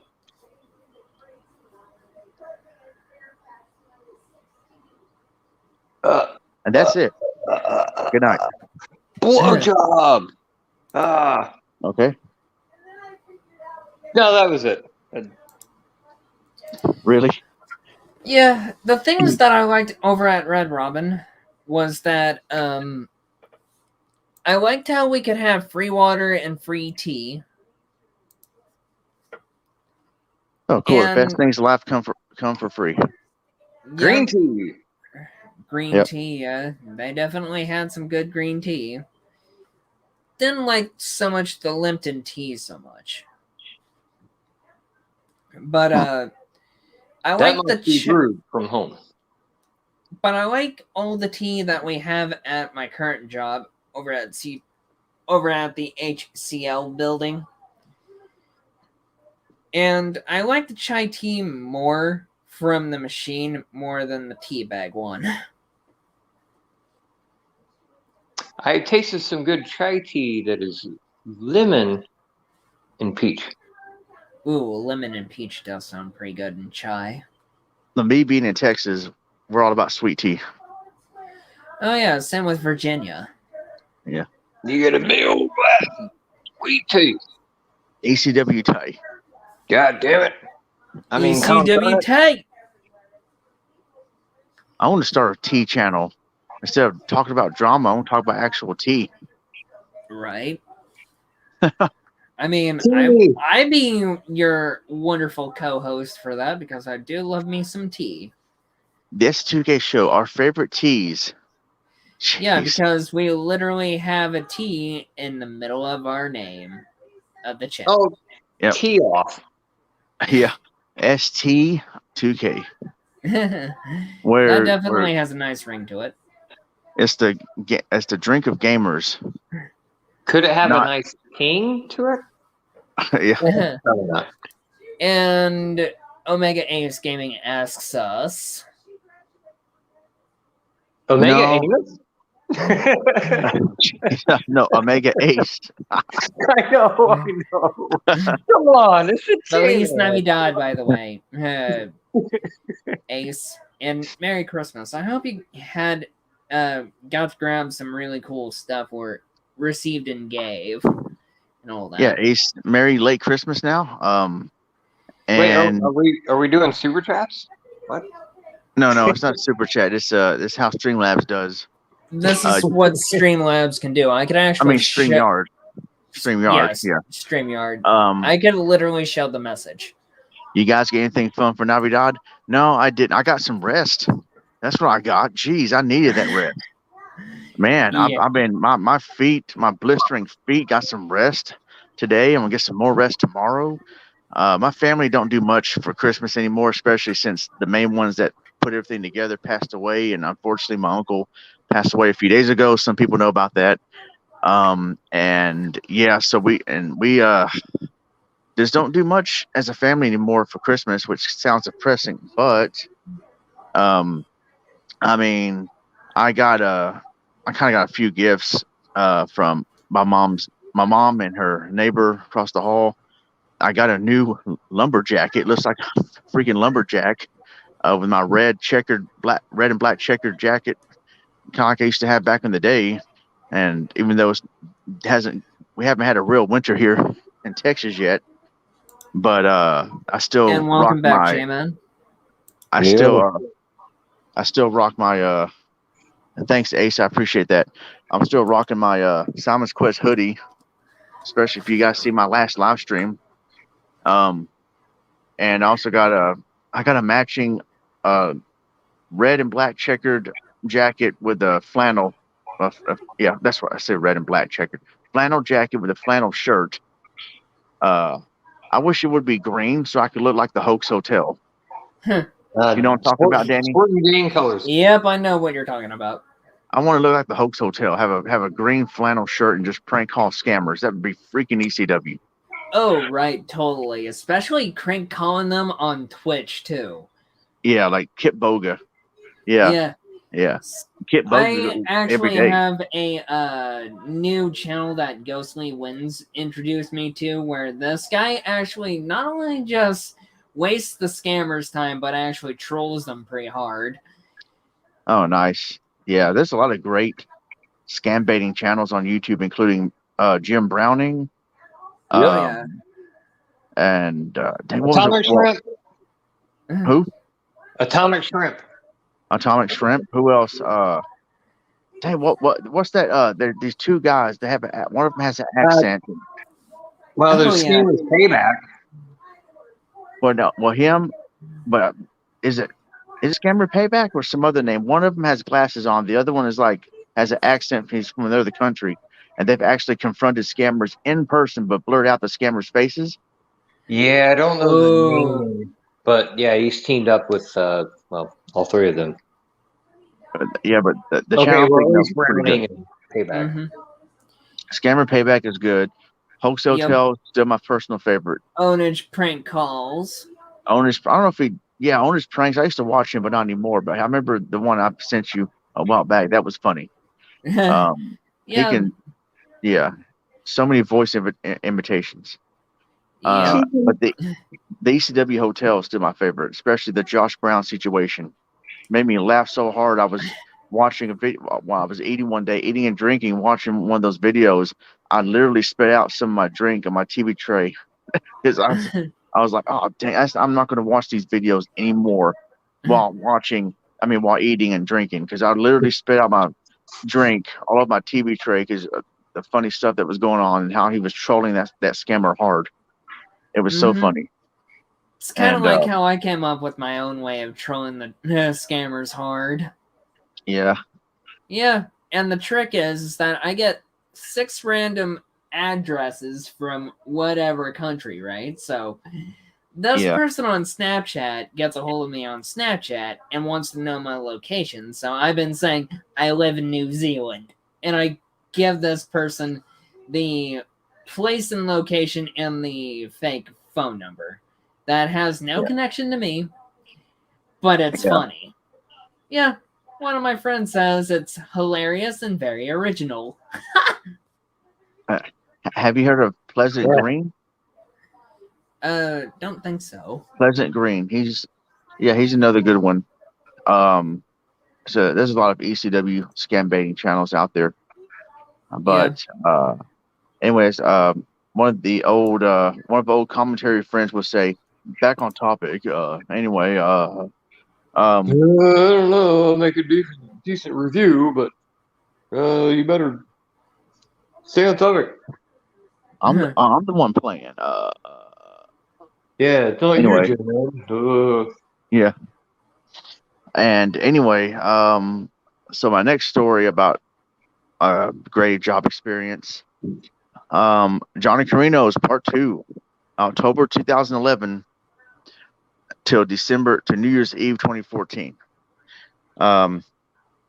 So my first 6 months there was great. You know what? What? Sorry, that was my mom talking. And Oh, I thought she was talking to me. I thought that was J-Man saying, you know what? I go, what? What? I was just going off of his mom's voice. Oh, Go ahead. So October 2011 till April 2016. 2016. So October 2011 to April 2012. Things were great, and then boy, April 2012 went downhill real quick, and to where I kind of got into it with the GM. Well, we didn't get into it, but we had to clear the air. We talked for 45 minutes in the dry storage room, face to face, slapping each other. No, I'm kidding. We didn't do that. No, but we were just. It wasn't even really that heated. It was just we had to clear the air on things, and I said, we're only getting paid this much an hour, and you're having us do this, and you're having us do that. Like, dude, I'm a busser, not a freaking cook or a prep cook or whatever. I told you this, J-Man. We had to Yes. prep food in the back. We had to portion chicken and do whatever else. And he'll give us random maintenance stuff to do during the shift. And I'm trying to do my job. And basically, on base minimum wage. yeah. And so I Yeah. remember, man, it was just, I was getting sick and tired of it.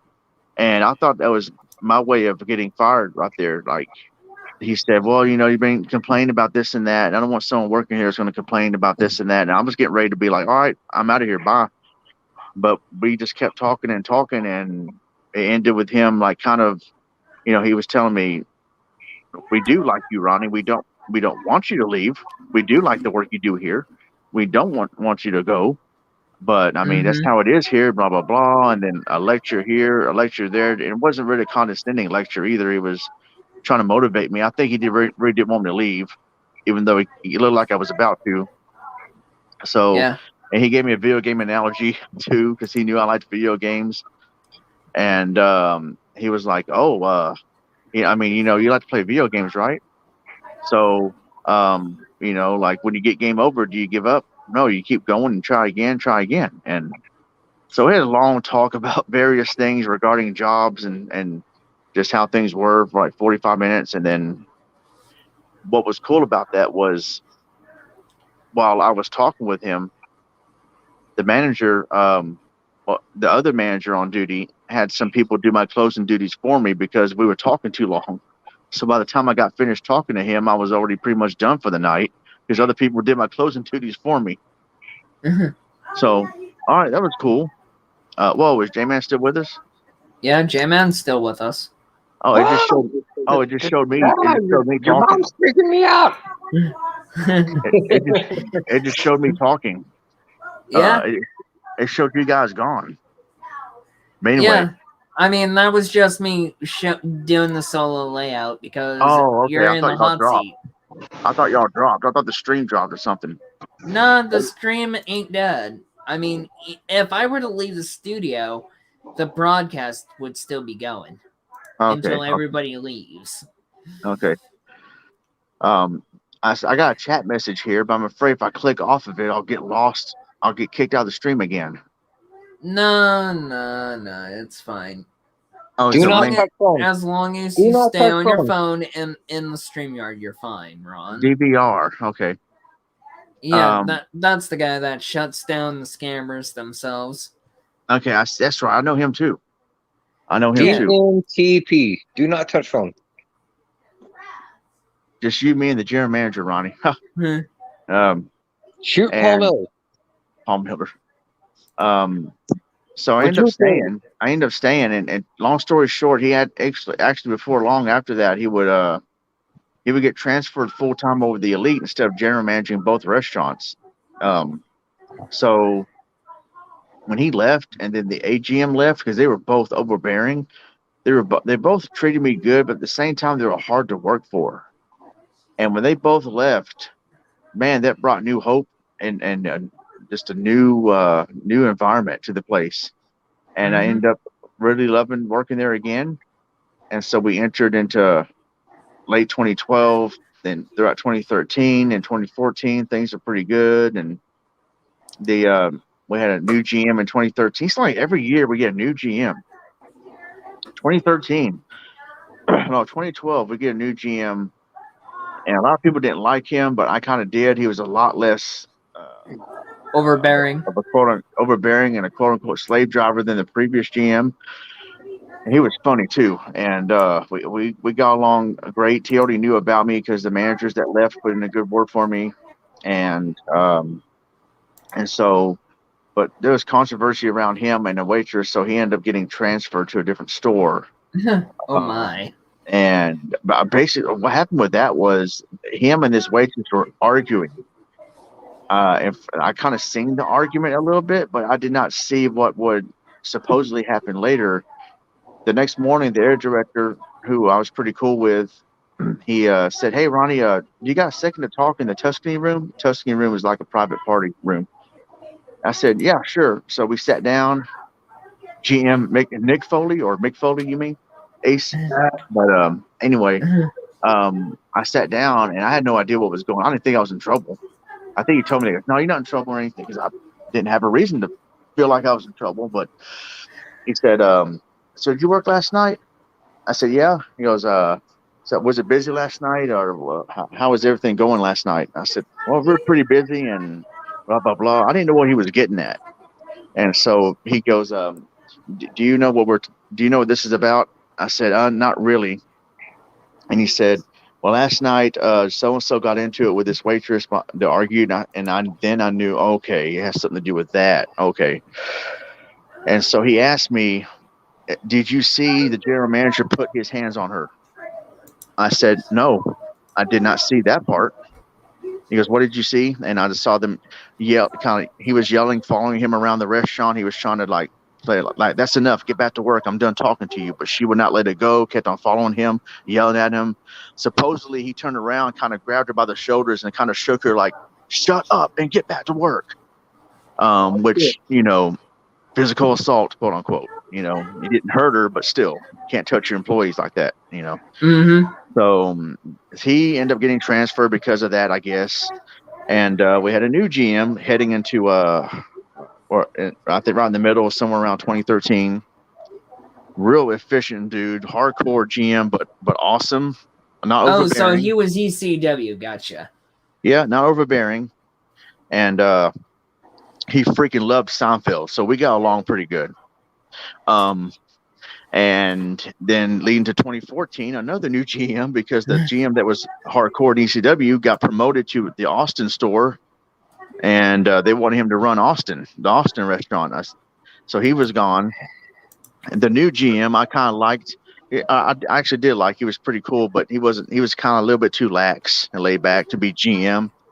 He should have just been regular manager. But he kind of looked like me, and so people would mistake us. And one time I rang the back doorbell, the back door buzzer to come in. He goes, "Hey, Charlie." Oh, I'm sorry, Ronnie. I thought you were Charlie, man. And Charlie no. Nash from Street Fighter Zero/Alpha. Yeah. And so we would joke around like, "Yeah, Charlie's my brother, man," but not really.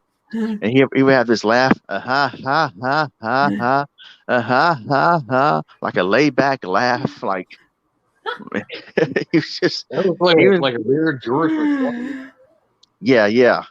And so he was cool, but just not as efficient and not as strict on certain people like the previous GM was. And then I kind of wanted to like, once again, Carino's and the Elite intersect here because during my time at Carino's, April 2014, I go back to the Elite for my third tenure, my third and final tenure. I go back to the Elite as my second job. So I have two jobs again with both those jobs. And I was digging both jobs at the time, but I kind of wanted to more focus on my freelance web design business. So I let Carino's go and finished the rest of 2014 and just stuck with the Elite. But starting in February 2015, boy, things got crazy at the Elite and kind of went downhill. But this time I stuck with it until its very end in February 2016. But I'll just talk a bit about that too, since I'm here with that. February, the year 2014, for both jobs, the Elite and Carino's was pretty good. It was good to be back at the Elite again. Another new start because that GM that was there that I didn't like and didn't want to work for anymore, that we had a long conversation, with for 45 minutes, he got fired. So, and plus he had hired his girlfriend to work under him. I'm like, wait a minute, you can't do that. That's unprofessional at best. How are you going to do that? Like, boy, the Elite, but a lot of managers got away with a lot of things to the Elite. I had heard crazy stories about this GM. He had, supposedly, he had to downgrade from a nice house to an apartment because he had to pay off a drug bandito. Because, yeah, and if he didn't pay off this bandito was going to come to the restaurant and personally collect. Like, dude, and. Damn. I'm glad I left that job, which that didn't happen, but still, like, I'm glad I didn't work under him anymore. Like, dude, you can't be doing that. You can't be hiring your girlfriend to work under you. You talk about a conflict of interest. So get out of here with that. You're gonna look the other way if your girlfriend messes up. Come on, there's no way that should be allowed to happen. Yeah. But yet managers can still hire their sons. That's all I gotta say. Yeah, I don't really agree with that either. Now at Magnolia Table, we had a manager, or her daughter got hired, but there's a separate section at Magnolia Table. There's the restaurant itself, and there's the market, which is like the retail store connected to it. All right. Her mother had no authority over her in that area, so that was a loophole with that. That's what I think happened. But this was a different story with the Elite. Like you are working under. She's working under her boyfriend. Come on, like That's what he said. Yeah. But anyway, like my last my last 10 years at both those jobs, because both those jobs were shut down the same year. February 2016, the Elite Cafe, it reverted back to its roots. The Elite Cafe. In 2012, it became that again. The Elite Cafe shut down in February 2016, and Johnny Carino's was shut down 5 months later. So, good grief. Yeah. Mm-hmm. All I got is that before I traveled to Cyprus, which I don't know, it was good for experience. Overall mistake. I worked at Ryder. Pretty good job. Went back there in 2018. Shitty. There's not really many details to tell besides I operated a order picker and it was hot and their inventory was completely fucking horrible.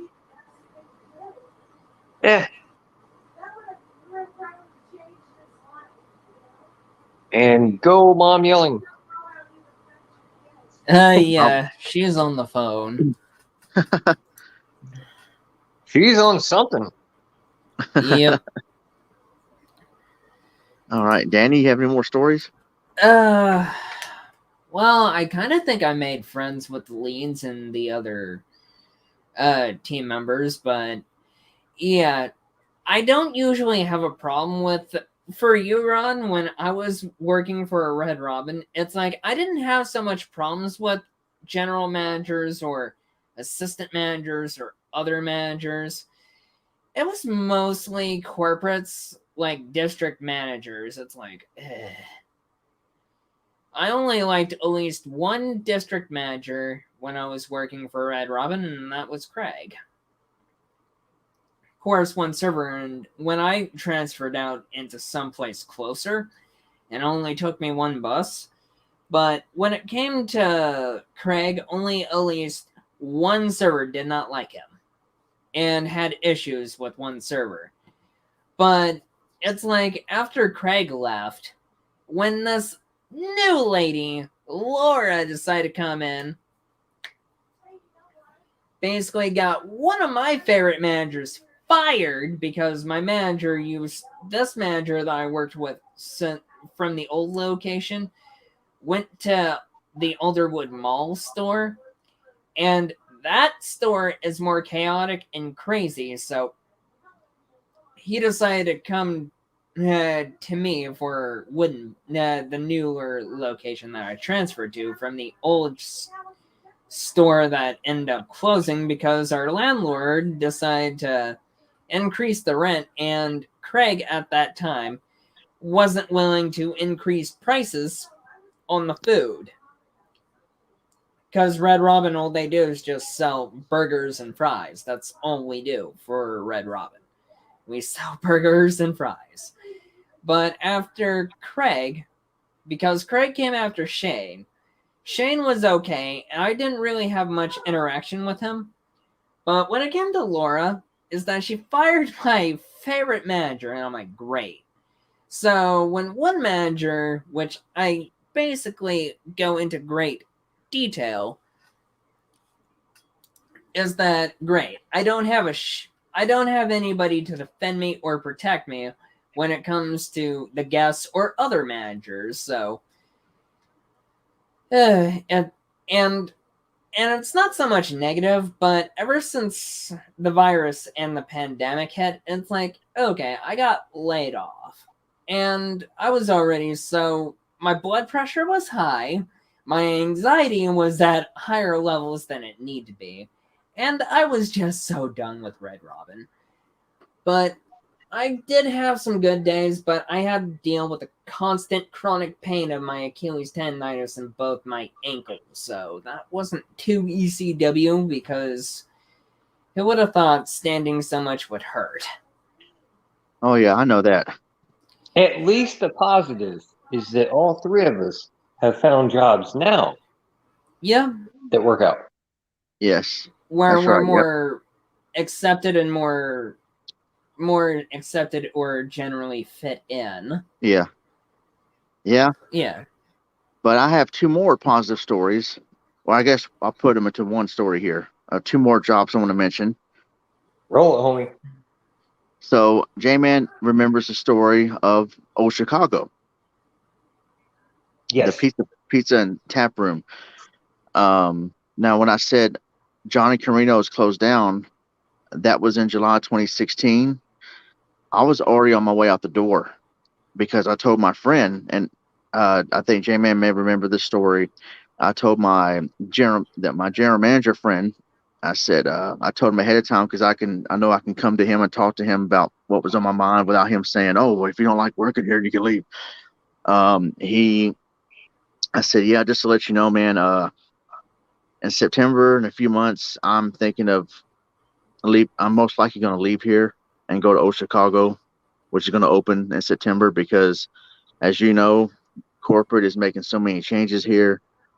I'm not really happy here anymore, and I think I'm going to most likely leave in September. And he said, I understand. I completely understand where you're coming from. I get it.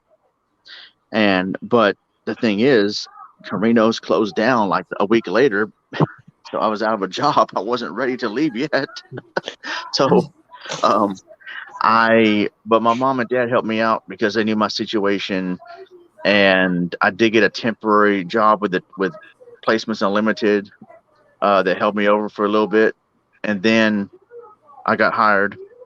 at Old Chicago because one of my old bosses from Carinos that left Carinos before it closed down had left and went to go work for Old Chicago.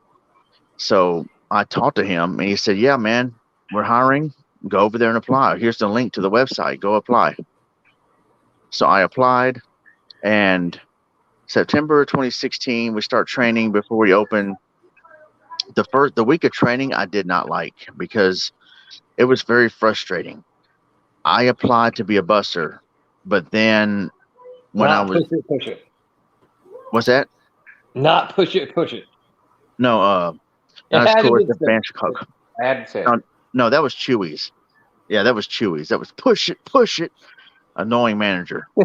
Um, but no, the training at Chewy's actually wasn't that bad. But it was when we opened, it went downhill. Oh, Chicago was the opposite. The training was frustrating, but once we opened, it was ECW. And man, I tried to apply online, and it said, "Oh, there's no, they're not. This store's not hiring busters." I said, "Wait a minute," and the manager said, "Oh, that's an oversight. Just apply for host for now." I said, "Okay." So I applied for host, and so during the training, there wasn't. It was weird. There was no training program for bussers, so I had to train as a host throughout the whole week. I'm like, okay, and my the manager said, "Yeah, just hang in there for the week, train as a host. Once we open, we're going to get you on the floor bussing tables." I said, "Okay." So I hung in there, had to learn how to host, I guess, and we had to do taste tests with beer and food. And I don't drink, but just do a taste test, no big deal, whatever. And I was one of the people that the man, what was it? Someone from corporate. He was like the beer specialist or whatever the heck he was. He thought everybody there was, I guess, a server. There was only like really two bussers, me and someone else. And he asked me a question that I have no clue what the answer is to, because I'm not a server with experience or alcohol experience or anything. He goes, "Okay, Ronnie, what would you pair this menu item? What beer would you pair this food item with?" And I was just like, "I don't know, man. I don't really drink." And some people kind of laughed, like I thought I was trying to be funny. I said, "No, I don't." And the guy was like, "Okay, well, let's see here. Let's help you out. Who knows the answer to the, I guess like he didn't know. Like, I'm just here to. I want to bust tables, man. Where's the busting part? Can I learn how to bust tables over here?" Right. I mean, but it turns out like I guess busting is so self-explanatory. It wasn't hard to learn once we opened. I mean, I knew my table numbers already. I knew how to set up the table after I cleaned it off. I knew where everything went at dish. Easy. So there's no really closing or opening duties. I guess it's one of the reasons why they didn't really have a training program for that, really. And I was like, cool, that's an easy bussing job then. All right. So easy, you don't need to be trained to do it. Okay. And yeah, once we opened, man, it was ECW. Yeah, can someone please train me to do my job? Hello? Hello? I Yeah. want to Yeah. reply. So, Ron, since you basically now had to deal what I have to deal with for 3 years, I'm pretty sure you didn't like having to deal with those customers, otherwise the guests, being in a relatively bitchy mood, and then they end up coming to the front to complain. It's like, Yeah, well, the thing is, though, like once we opened, again, once we had our VIP night and then we actually opened to the public, I did not have to host anymore. I was just doing that during the training. And And also that would be go talk to the manager. right. yeah.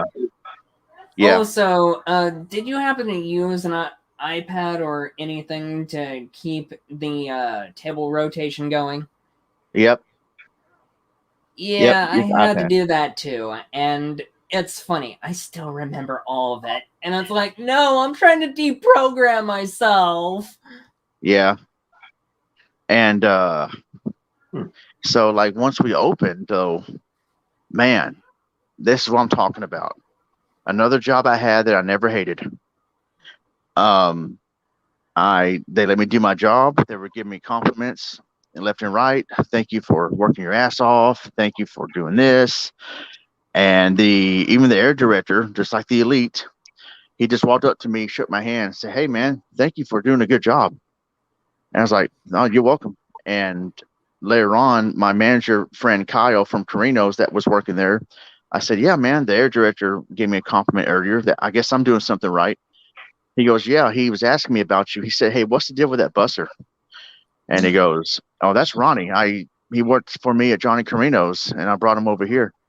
Oh man, well, he's doing a great job. And I'm just doing my job. I kind of, when people tell Right. me that, don't get me wrong, it makes me feel great. But I'm just doing my job. I'm Yeah. not trying to I didn't think what I was doing was going to be noticed. To that extent, like, whoa, Yeah, this guy's right. working I so hard. I'm mean, like, well, other people are working hard too. What am I doing that's standing out? right. But apparently, It's here's what nice shocked me. when the ace can be kept in their place. Yeah, Mm-hmm. and I'll make an ace to be kept in their place. No, and Right. and so March 2017. Yeah, you say, "Dang, Ronnie, you remember the date?" Well, yeah, I have a good memory of dates and stuff. But anyway, I also share my thoughts on Facebook about it, and Facebook reminds you every year of what you posted. You do And say so, something. J-Man's favorite website. Anyway, Totally. so I posted my experience with this guest one day. She came up to me, a guest, not a server, not a manager, a guest, came up to me and said, "I noticed you. I've been here before, and I noticed you doing your job. And I just want to say, man, you work really hard. I just wanted to tell you that. Like, I noticed how hard you work." And that kind of threw me off. I didn't know how to accept the compliment. I was just like, "Oh, thank you very much. I appreciate that." And like, I was thinking, how often does a guest walk up to a busser and say, "You're doing a great job," and sincerely mean it? Like, Right. who does that? I thought that was awesome. Like, man, it's good enough to get compliments from your coworkers and managers or even air directors, but a guest, like, usually guests will compliment the server. "Oh, our server did a great job. Our server waited on us attentively, blah blah blah." How often does a guest walk up to a busser? Because guests don't care if you clean their table after they leave, or whatever. Like, it just threw me off how I got complimented for that. And like, I was like, "Wow, well, thank you." Like, that really means something. If a guest says, "I've been here before. I noticed how hard you work and get these tables clean and running food and stuff." Like, I want to say, "Wow, that you're awesome." Yeah. And I was like, "Thank you." And so, wow, old Chicago, just great experiences there. And I only left because Magnolia Table was getting ready to open. The same building that was known as the Elite Cafe. Now my plan was to work both jobs, but in comparison with the money I was going to make at Magnolia and me working early hours, like 6 a.m. hours at Magnolia, and then having to go work at night at Old Chicago, not a schedule I really wanted. And I think it would be worth it to keep Old Chicago at that point because there was no comparison. Even the managers were telling me at Old Chicago, "Yeah, you gotta go and go work there instead of here." Go work over there. You make better money. Go. Yeah. The fuck And over so, there. yeah. And so January 2018, we start training at Magnolia Table. Now I'm still working in Old Chicago. I don't leave yet because we're just training right now. And but once we had our soft opening in February 2018 is when I left Old Chicago. I finished my 2 weeks, and Ace, "Hey Ronnie, I'm just a listener here, but you're doing a great job telling the story." Well, thank you, Ace. I appreciate that. Uh, um, and yeah, so February 2018, my 2 weeks is finished. But what changed my mind was one night at Old Chicago. It was kind of like Smoky Bones. The servers did not have to tip me out. One Friday night, I only made $13 on a busy Friday night because servers didn't want to tip me out or whatever. And I looked at that and I said, it's not worth it anymore. I'm gonna just stick with Magnolia, where I'm gonna get paid a lot more money for the same thing I do now, and benefits. Benefits. How many busing jobs offers benefits with 401k and health and pet insurance and dental and vision and vacation hours and sick hours? Holy crap! Yeah. So That's definitely compensation. yeah. So I started Magnolia Table January, February 2018. And I ended up working there until January of this year when I moved to Mexico to get married and to live in Mexico for a while. And Magnolia Table was, Chicago was a great job to work at, but I really wanted to work at Magnolia Table for the longest time. When I first found out that Chip and Joanna bought the building, I was like, man, I already want to work there. I already want to work there. And they finally opened it, got it up and running, and started hiring people. And then we got up and running. And it was, man, like, it was a great experience. 2018, 2019 in Magnolia. Let me talk about my interview real quick with Magnolia Table. So I was very nervous because a friend of mine that worked at Old Chicago, his mother had just gotten hired at Magnolia, and I think he said that they asked those corporate questions. How do you see yourself with Magnolia? What is your definition of hard work? And I hate corporate questions like that. Like, come on, be real. Let's have more. 5-year plan. Real. So how do you see yourself with Walmart? Being a part of the Walmart family? And just, I stole that joke from that comedian from Jay Leno a long time ago. I forgot what it was, but he was talking about, like, people interview you like it's a quote unquote real job. Hey, Icarus, how's it going? Hope you had a good Christmas. Yeah. But anyway, I'm responding to it. The chat. Icarus came in the chat. Otherwise, my friend Joey that lives in the same state as I do. Yeah, but the comedian was talking about how these jobs interview you with these questions like, so how much would you like to get paid? $1 million a day? How many days would you like to work? 2? I mean, come on. So I was nervous because I really wanted this job bad. Like, I don't think I ever wanted a job so bad in my life.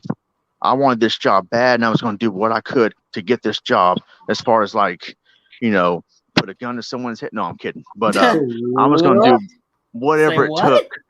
No. I was going to do whatever it took, meaning, who do I talk to? When are they hiring? Are they hiring right now? Where do I go to apply? I made sure not to miss anything. And so I get phone call to be scheduled an interview. And the recruiter on the phone says, hey, this is so-and-so with Magnolia. I'm just looking over your resume here, and I see you have worked at a plethora of restaurants. We don't want you here because you need to go somewhere else. No, I'm kidding. He didn't say that. But he just said, you worked at a plethora of restaurants, so you have experience, obviously. We're going to schedule an interview for this day and time. Is that okay? I said, yes. It was November 2017. We went at this hotel where everybody showed up to get interviewed. And I was hoping I'm not overqualified. Yeah, right. You're overqualified. We don't want you here. And I was hoping to get interviewed by this woman that worked there because a friend of mine put in a good word about me to her, and we had already kind of touched base over Facebook Messenger, and she said, "Yeah, Lucas told me a lot about you. I'm gonna, I wrote you down as someone to talk to or try to maybe put you on the list of potential hires." And when I show up, though, she's there, but I'm not appointed to her. I'm appointed to some other guy who calls me, and I'm thinking, dang it, who's this guy? But I go, hey, how you doing? I'm Ronnie. Nice to meet you. And he had me take a seat. And this guy was he was not a manager there yet, but the interview went great. It was laid back. It wasn't too corporate. He looked at my resume. I told him some stories about the elite. I felt very relaxed and laid back in the interview. I was not nervous at all. And he told me, Ronnie, I like you, but I cannot officially hire you right now. I can definitely forward your name to the list of managers that can hire you, and I'm going to strongly recommend that they bring you on. And I said, great. So I got the phone call maybe the next week saying I'm officially hired. They told me my pay rate, and so I said, great. And the guy that interviewed me actually ended up getting offered the assistant general manager position. So he ended up being my boss anyway. So that was cool. Assistant to the general manager. Yeah. Yeah. And we and him always clicked. And during the training, just like old Chicago, I did not like the training in Magnolia. They had us run food all the time and not so much bus. And he goes, I know you don't like running food, but as soon as we get up and running and opening, we are going to have you on the floor, mainly bussing tables, and that's it. Okay. I said, great. Sounds good. So, and they kept their word. And during one of the shifts, I guess all the managers ended up knowing about me because he told them about me. He said, yeah, I hired this guy right here because he has a lot of experience, blah, blah, blah. He talked about experience in this building before when it was the elite. Because one day at work, to wash his hands. What? He's fast enough to wash his hands. Yeah. And because one day during the shift, the kitchen manager, who I don't answer to, looked at me and said, yeah, this guy right here, yeah, this guy's legit. He's probably the most favorite one that we interviewed working here. I'm thinking, whoa, of all how many people they interviewed, I was their favorite that it got interviewed. Jeez. And I was like, wow, that's something. And then one day in April, there's a call-in line where you can call in for any reason. You can call in, like sick days. Take your sick days. You get only so many. And I was real sick this morning. I called in on the hotline, and I called in sick that day. And later on Facebook Messenger, my friend's wife was working there at the time, and her husband sent me a message saying, hey, do you know you're Adam's favorite employee? And Adam was the AGM. And I said, I just thought he's like, oh, I was like, oh, really? He goes, no, I'm serious. I said, what do you mean? Well, my wife said this morning after you called in sick, they was having their regular pre-shift. And he said, all right, guys, Ronnie called in sick this morning. I'm very disappointed to hear that. So that means everybody's going to have to work twice as hard today to get these tables turned. Is that clear? He's my favorite employee that works here. I don't care what anybody thinks. I'm like, whoa, geez, really? It's like an opposite Full Metal Jacket. Yeah, I didn't know I was that well liked. I mean, I knew I was liked and respected, but when the AGM says that in front of the entire staff, just because I called in sick, they were worried about not having a smooth shift without me. And he said he wasn't BSing either. This guy was a straight shooter. And he said, he's my favorite employee that works here. I don't care what anybody thinks. And I was like, really? And the next day I came in, other employees like, yeah, man, apparently Adam missed you yesterday. He said you're his favorite. And he's like, all right, everybody's gonna have to work extra hard because Ronnie's not here today. I'm like, wow, like that really made me feel on top of the world there. Like, man, I really am doing something right. And there was another man. That's the way that I felt when I was with AEL. Yeah. It's a good feeling, man. Top guy, not a lead guy, but had some influence. Yeah. It was really nice. And this is not me bragging on myself. Look at me, I'm a hard worker. And everybody loves me. But it's just an example of why I liked working there, because they appreciated me so much. And they respected the hard work that I did, that my work matters. What I'm doing matters. I used to tell I told one manager one time, I said, I know I'm just a busser, but he goes, no, you're not just a busser. Like, your job is actually more important than you think it is. And right. I was like, yeah, okay, yeah, I put it that way. I get it. But yeah, I remember just there's another manager during the training in Magnolia. I wasn't sure if I was going to like her. She seemed like a micromanager, overbearing, but once we opened, she left me alone and let me do my job and complimented me. And so I ended up liking her as a manager. And yeah, so I mean, especially 2018, 2019, such a great year. I met some of the most fun people to work with. Man, they were so fun to work with and joke with. And late 2019, early 2020, is when things there was it wasn't a bad place to work, but it just wasn't quite as funny anymore. But then the pandemic happened. We shut down for a little bit. I thought I was going to be let go because For sure. I heard they let go of some lead people, like the lead barista, the lead host. There's no such thing as a lead busser. So I'm like, well, if they're going to let those valuable people go, I'm done. I'm sure I'm waiting for the phone call to say I'm done. No, they call me and say, "You want to come work here again? You want to come back to work? We're ready to bring you back." I'm like, "Really? Are you sure you're talking to the right person?" Like, all Are right, you high? And what are you smoking? oh, they brought me back. Yeah. So elite did not become delete. All right. Yeah, it was not the elite. It's so we reopened in June of 2020, but this is to be. It's not Magnolia's fault, but you know, everybody had to wear a mask. Everybody had to wear a face mask at work. Oh, yeah. It was mandatory in the state of Texas at the time, and it was hard to work with that on because it was hot. It was Texas. It was summer. It was sweaty.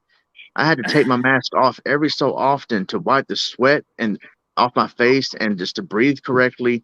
And also you smell, your mask gets dirty during the shift with all that sweat and perspiration. You start to smell it. You smell the sweat on your mask. It's disgusting. It was so In addition, or I guess another case, try that with safety glasses on a order picker oh my or goodness. a forklift, where the safety glasses fog up. Yeah. Because Oh managers yeah, wearing a you mask is gotta have definitely not fun. those. Yeah. I can't imagine that. That had to be even more frustrating than what I got glasses on, but if they're not the job, I'd have to do the job Yeah, you did. not full. Yeah. Even back with Cliff Bar, if you just had glasses, you had to have side shields. Yeah. And then you're Yeah. operating heavy machinery. Exactly. That's not safe. Like what the heck? I explained that point. Yeah. Anyways, I Yeah. was starting from that job, and we I were talking about mean, great jobs. considering my job go is ahead. mostly on site and mostly inside, and we get to work casually, but the air conditioning during summer days is so nice. Yeah. Oh yeah. But I didn't mind wearing the mask in the wintertime when it was cold because it helped keep your face warm if nothing else. Oh yeah, my girlfriend says the same thing. Yeah. Also, to ask, not ask, to add, Danny, my current job is climate controlled because it deals with food. Yeah. Yay! Yeah. And so by the time the winter came around in 2020, it wasn't as rough to wear the mask anymore. And so, but I stayed there until January 2021, where in November, me and my wife made the decision for me to move to Mexico, get married, and all that stuff. And that's the only reason why I left Magnolia Table. And I was one of the original hires. But as some of you know, I am back there now. I love working there again. No face masks, thank God. It's only recommended, not mandatory. And so, yeah, I mean, it's so great to be back there again. Plus, like the pandemic, backtracking a little bit to when we first opened in June 2020, one of my coworkers was like, "Man, why are we open?" Because we're having to wear a mask, and it's like so much protocol. Like we got to spray some chemical on the table, let it soak 45 seconds before wiping it. We got gloves. We got to do this. And I'm thinking, why are we open? If it's this bad, if it's this unsafe, why are we working? Why are we open? And you could say, well, because they need money, it's business. But if it's that bad, why are we out in all this? I mean, so why, like if we have to go out and wear a mask everywhere we go, should we be out at all? Are the masks going to really protect us and protect others? I mean, come on. It was just so like it was the morale went down because of not just the mask, but like the whole protocol of like COVID. And I'm like, if it's not safe, then maybe we should still stay in furlough and until either, God forbid, the company goes bankrupt or what? Because if it's not safe, why are we out and about? Didn't And stop the jobs that I worked at. yeah, Fuck COVID, get your ass to work. yeah, right. And I mean, so, but Fine, I receive compensation, but it's yeah, I understand what you're arguing about. Well, not right, arguing, but anyways. yeah, and I mean, we got taken care of during the furlough. We got our unemployment, unemployment in addition to the stimulus check we got that time. We kept on getting unemployment payments while we were in furlough until we got called back to work. I was one of the first ones that got called back June 1st, 2020. And so I got back to work. And yeah, so but things started to get better toward the fall and winter. And I left June of this year, and I did not think I would be back this soon. But I am the same year, almost 1 year later, but not quite. The same year, I'm back at Magnolia Table, and I freaking love it. My first day back, very ECW. I mean, people were just hugging me and shocked because they didn't even hear I was coming back. Some that knew I was coming back were still like, "Oh, you're here, all right? Yeah, I heard you were coming back." And it was Thank like, God we don't have to work nearly as hard anymore. yeah, and no masks, and it's back to the easier way of doing our job now without the COVID protocols. And No man, it D was house, no what? no D house. No, a D house. Yeah, it was so great to be back. That first day is still great to be back now. And man, it was just like it was great to be back because everybody just really welcomed me back, and all the managers, even before I got to work, I was talking to the manager on the phone about my onboarding paperwork, my drug test, setting up for all that stuff. And I guess I was on speakerphone because two of the employees in the background, bye, Ronnie. Like, no, as we were hanging up, bye, Ronnie, bye, bye. And the manager's like, that's so and so and so and so. Apparently, everybody's happy that you're coming back. All right, nice. That's cool. So, yeah, man, I really felt the love when I came back. They were so happy to have me back. And it's great to be back there. And I like, man, it was like I haven't done physical labor in a year. And so I obviously on my physically it's kind of taking a toll because my body hasn't been used to that in a year, but it's worth it. Is I'm back to work now. I'm more productive and at a job I love, at a company that takes care of me. Even the orientation in corporate, some people are higher up in corporate orientation, they don't forget faces and names. They saw my name when I was coming back, and they saw me in the building. Ronnie, hey, welcome back. I don't need to see your ID. You can go ahead and go inside. I know who you are. Welcome back. And So how yeah, does it feel to be back in the States, working at your job again now that you're back? oh yeah, free ECW. I mean, I've Mexico was not a bad place to live. I just missed my home, and I like to visit. Homesickness is a real thing. Yeah, I like to visit Mexico, not so much live there, but the place I lived at was safe, and it was, I felt welcomed by my in-laws and friends and stuff, making new friends and get to know my new nieces and nephews by marriage. And so I mean, it was good, it was good to live there and be with my wife, of course, but the whole time I was really, really homesick. And the only job I could really get was freelance ESL teaching, which I could still do from my phone. Oh, Um, English as a second language. I know exactly what you mean when you say ESL because I yeah, had to be in yeah, college for a little too long. Yeah, ECWL, and I mean, so I could not contribute like real good income. So the decision was made for me to, plus immigration is going to ask, well, what's your job? Oh, well, I only teach ESL to a few students. How much you make? "Oh, that's it. How you going to support your wife? So, well, I got to go back to the States, get back to work where it's easier for me to get a job. And Texas is an open state. Well, a lot of schools in Mexico are still closed because of COVID and all this stuff. So, Yeah. uh, I mean, Texas, open state. Everybody's hiring in the United States. Everybody's hiring right now because so many people want to stay home and collect unemployment benefits or whatever, Yep. and no one wants to work. So people are hiring real bad. And Magnolia is still hiring. My second job, which is, so far I like that. My second job too is a pretty good place to work. They're still hiring. That's why I had no trouble. I messaged my boss at Magnolia from LinkedIn back in November. I said, "Hey, I'm coming back to Waco. I want to come back to work for you guys." And he said, "Great, we're hiring." And that I pretty much kind of sealed the deal right there when I told him I'm coming back December 3rd and I want to work for Magnolia Table again. And he said, "That's great. We'd love to have you back." And everybody's hiring right now, and so I had to come back here, home, and start working again. In addition, it's crazy. I've seen this over the past year. It's absolutely insane that people complain about, I can't get jobs. I can't get jobs.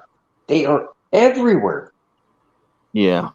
I like the entrance of just a temporary Safarion, many other just temporary companies. $16 an hour. Yeah. I can't get a job, so I'll just make minimum wage, which I believe is still $7.50 an hour. Yeah. I'll just stay at home, make $7.50 an hour, pretend that I'm looking for jobs.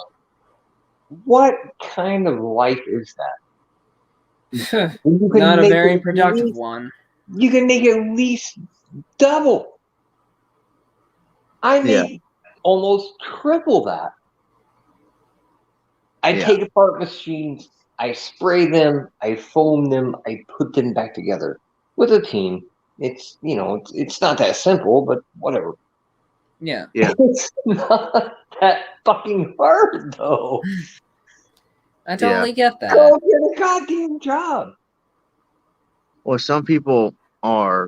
I don't know how. The economy. Yeah, I don't know how they get away with it, but so many people are. They're still drawing unemployment. Lazy losers. And so that's why or so many some people are hiring. Not to cut you off there, Ron, and do pardon me. It's like some of the girls are now only making a only income by OnlyFans. That's the other thing that other people are not just collecting unemployment benefits, but some people are actually making killing on OnlyFans, and it's like, really? This is what you want to do? Are you sure about that? Welfare 3.0. If my monetized YouTube channel would have paid the bills, that'd be one thing, but it's not. So back to Waco and back to work it is. I did not think I would be back in Waco this soon. I did not want to be separated from my wife temporarily, but this is something that's necessary. And plus, the good thing is I get to be back home again because I did miss Waco anyway. Now, I know I miss my wife too, but the reason I moved to Waco is not just because I missed it. I'm doing it for a purpose, for a reason. That's to provide for my wife, get us a home ready, get us a car ready, and get ready for our interview with immigration because that costs a bit of money too. And welcome to the 90-day fiance K1 visa purgatory. Oh yeah, I've heard those jokes so many times at work. You know what's funny? I work with a guy, a Magnolia. There's a married couple that I work with. His wife's name is also Yada.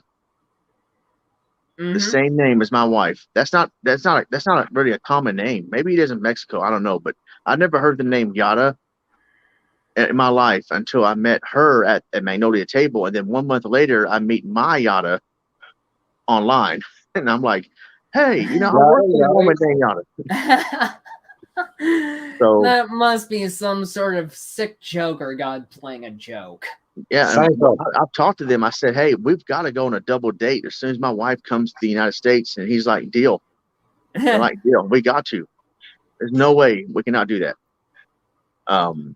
So, but yeah, that is the end of my good job experiences. All the stories. I mean, geez, I'm talking about 20 years of experience here, but I've talked about the good times. I think there's probably a lot more to talk about, but those are like real tiny minor details.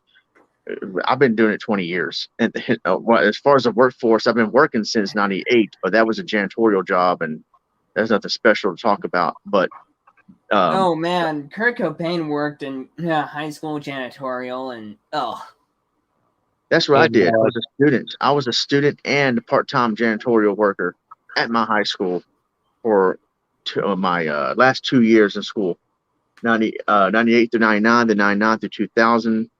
And then after that is when I entered the restaurant business, and I had no idea I would still be in it 20 years later. Granted, I had a year off, but man, like if I had someone asked me at work last week, well, Ronnie, are you glad to be back doing this again? Like talk about busting tables, Magnolia. I said, well, actually, you know what?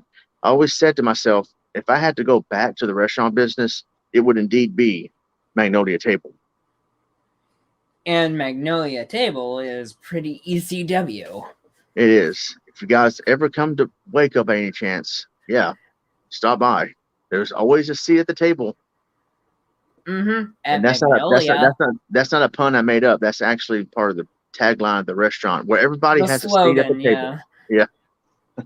not to be a dick, but if I ever go back down to Texas again, I'm visiting Golden Chick. Golden I'm Chick's down. okay. Oh yeah, that's right. Airlines in Texas is terrible, from what I've heard. It's okay. Golden Chick, it's not as good as Bush's or Popeyes, but it's okay. What? Yeah. We got Popeyes here. That chicken sandwich is ECW. Oh, for sure. Now it's not worth killing each other over it, but it is Maybe. good. No, Mhm. there was someone that got killed over that. It's ridiculous. Probably through Also- Facebook messages. How do I say it? I don't think the situation over coronavirus is nearly as bad as it was last year, but how do I say it? Is that I consider it more of a test from God. To each their own. Yeah. Yeah, and I can see the bullshittedness higher than last year, which doesn't make any sense. Why would it don't mention COVID. last year when it was Don't mention COVID. I guess mutation. Don't mention COVID. This channel is gonna get demonetized. Oh wait. It's gonna get COVIDitized. There you go. Come on, guys. This channel makes bank. We don't want to get demonetized. Man, That's a joke. Jeez. But anyway, I guess we're done here. I guess we're done here. I think. we've I been accidentally live streaming drank some this for almost 3 hours. Yeah, I've been drinking sipping a little bit of Crown Royal, thanks to JMan, I guess, tonight. My presence exudes others. What? Yeah. Yeah. Speaking of, I need to go watch Defender of the Crown Royal. I haven't watched that video in years. I'm sure. Yeah. No, ST2K shameless plug. Check it out. If anybody's still listening, Ace, that's probably about it. I think even he had enough and left. No, it's like, yeah. Ace is the place. If anybody that's listening now or afterwards, Omega Ace Gaming is a great channel to check out. Authentic streamer, a real chill dude. Check him out. We're trying to interview him next on this channel, but man, just the schedule's been tough. We're most likely to do it next month. The crunch is real, or rather, we're doing it next year. Yeah, Mark discovered. Yep. Yeah.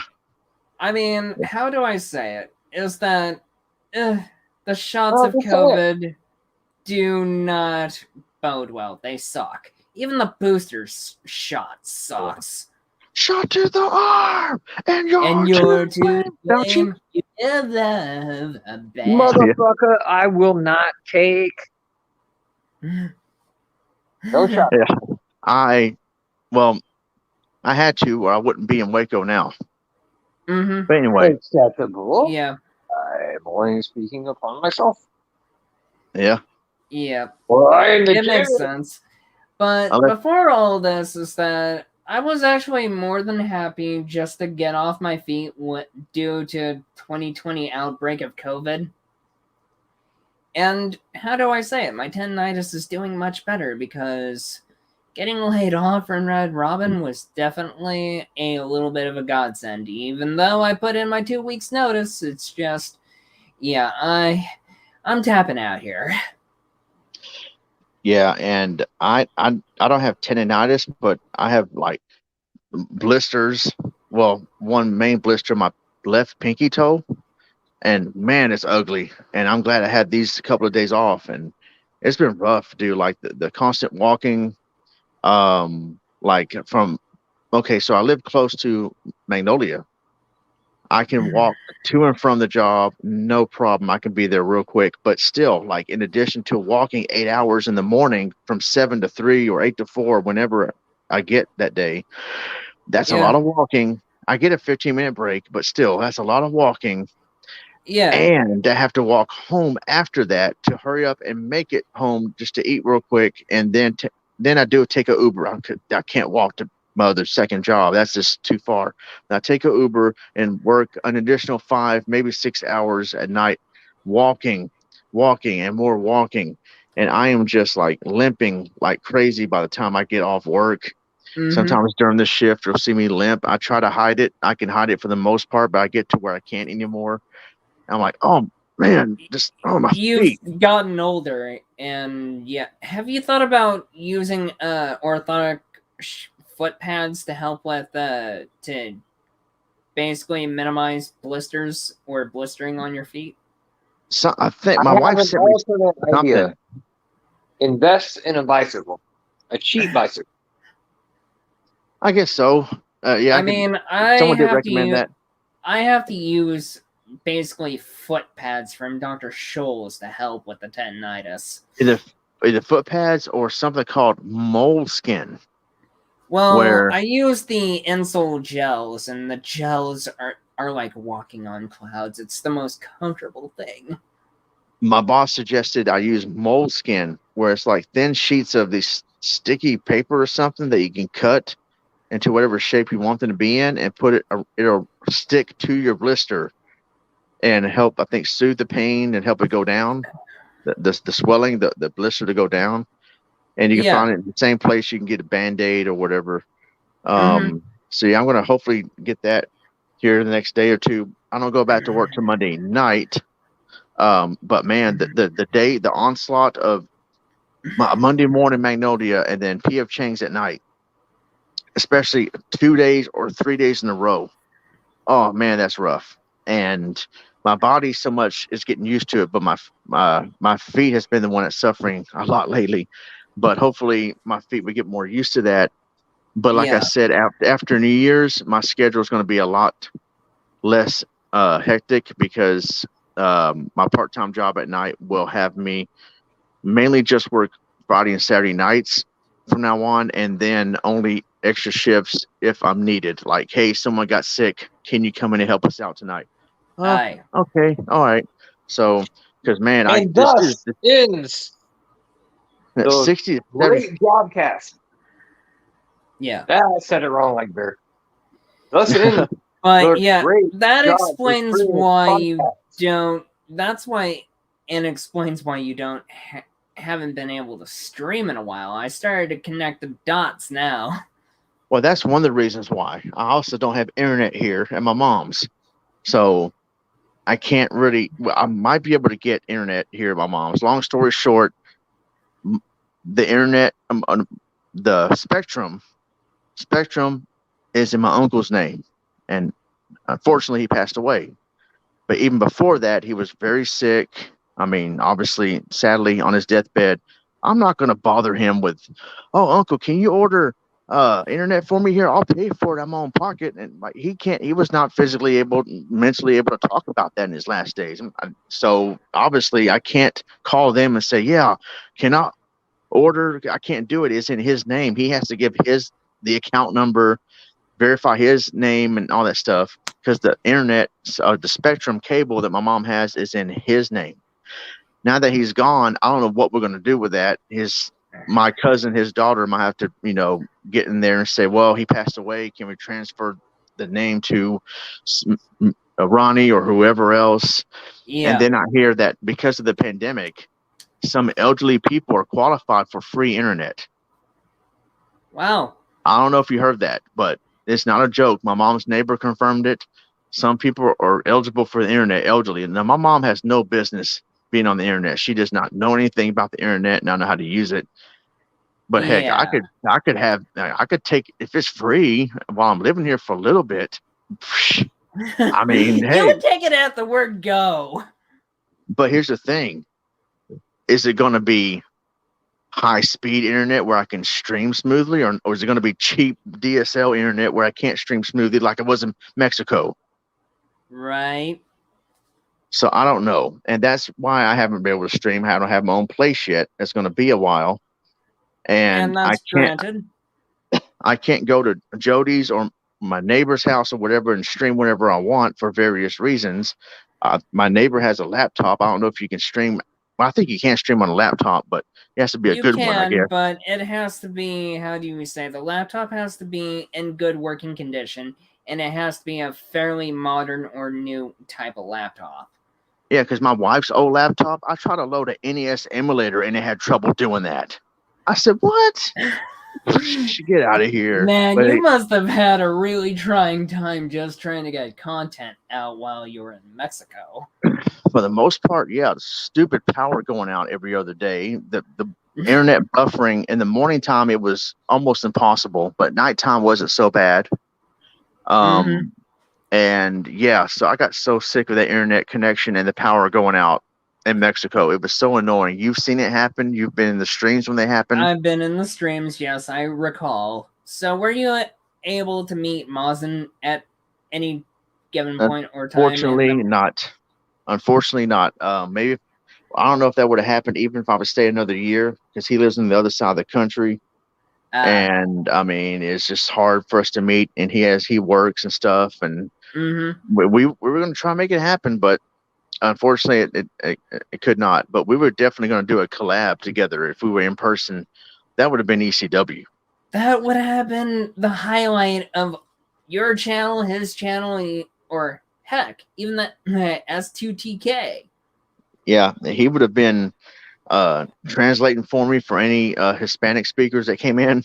Yeah, he would have been translating, and because sometimes my nephew by marriage would come in, and I try to speak to him as best I can in Spanish, but I would see Mazen or Ace in there, say, "Hey, feel free to welcome Rogelio. He is my cousin, my nephew. Please speak to him so we won't feel so out of place here." Right. Yeah. So, but yeah, I mean, I didn't want to reveal to everybody that I was leaving yet. I only told a few people that. So that stream of Ninja Turtles 3, the Manhattan Project. Yeah. That was the last video game stream I've done. And I just, me and my wife's kind of a private person. She's like, "No, don't tell everybody yet until you're in Waco." I don't know, "Why not? I kind of want to let the audience know what's going on." It's like, "Well, we can wait till you get there." And oh yeah, okay, I guess so. That's why I was telling people I got a big announcement coming up the first week of December. And I decided to wait till I was officially here at home and say, "All right, well, here's what's going on. I'm back in Texas now. This is not a joke." Yep, I'm actually, Lay and I are actually glad that you're back in Texas now. Yeah, I appreciate. Yeah, that's awesome. He sent me a Merry Christmas greeting. I think yesterday or today on Discord. Yeah. So that was pretty cool. And yeah, so it's great to be back here. And as far as the content I want to put out on both channels, that's kind of has been on a hiatus, but for good reason. Yeah. But heading into 2022, oh man, things gonna get ECW. Oh yeah, things are about to get crazy, and we're talking about nail guns to eyes, hardcore ECW. But then again, where are we going to get the budget or the nail guns exactly? Well, rest in peace, New Jack. But maybe he'll in spirit bring some I don't know, cheese graters and or nail guns and vacuum cleaners and guitars or whatever to use as a hardcore weapon. But anyway, Yeah. well, I'm pretty much done for the night. It was fun to do this. This was J-Man's idea. He told me this way back when I was still in Mexico months and months ago. We got to do a great job experience podcast. Right. And so I'm like, this turned out to be a pretty good success on StreamYard as well. yeah. I'm glad I mentioned StreamYard to you, Ron, and I'm glad that we worked out all of the issues that we saw as we worked them out. Hopefully that didn't frustrate you too much, Ron. No, at first it did, but once we got up and running, it was pretty good. Yeah, and I'm sorry that I might have forgotten to tell you that you can't really do a whole lot of multitasking with just a phone, because if you leave remotely, you're basically going to be leaving the whole application of StreamYard. Because for the longest time, I thought you had your computer, but I then realized, oh, right, that's probably still back in Mexico. Well, I still have my computer in Waco that I never lost.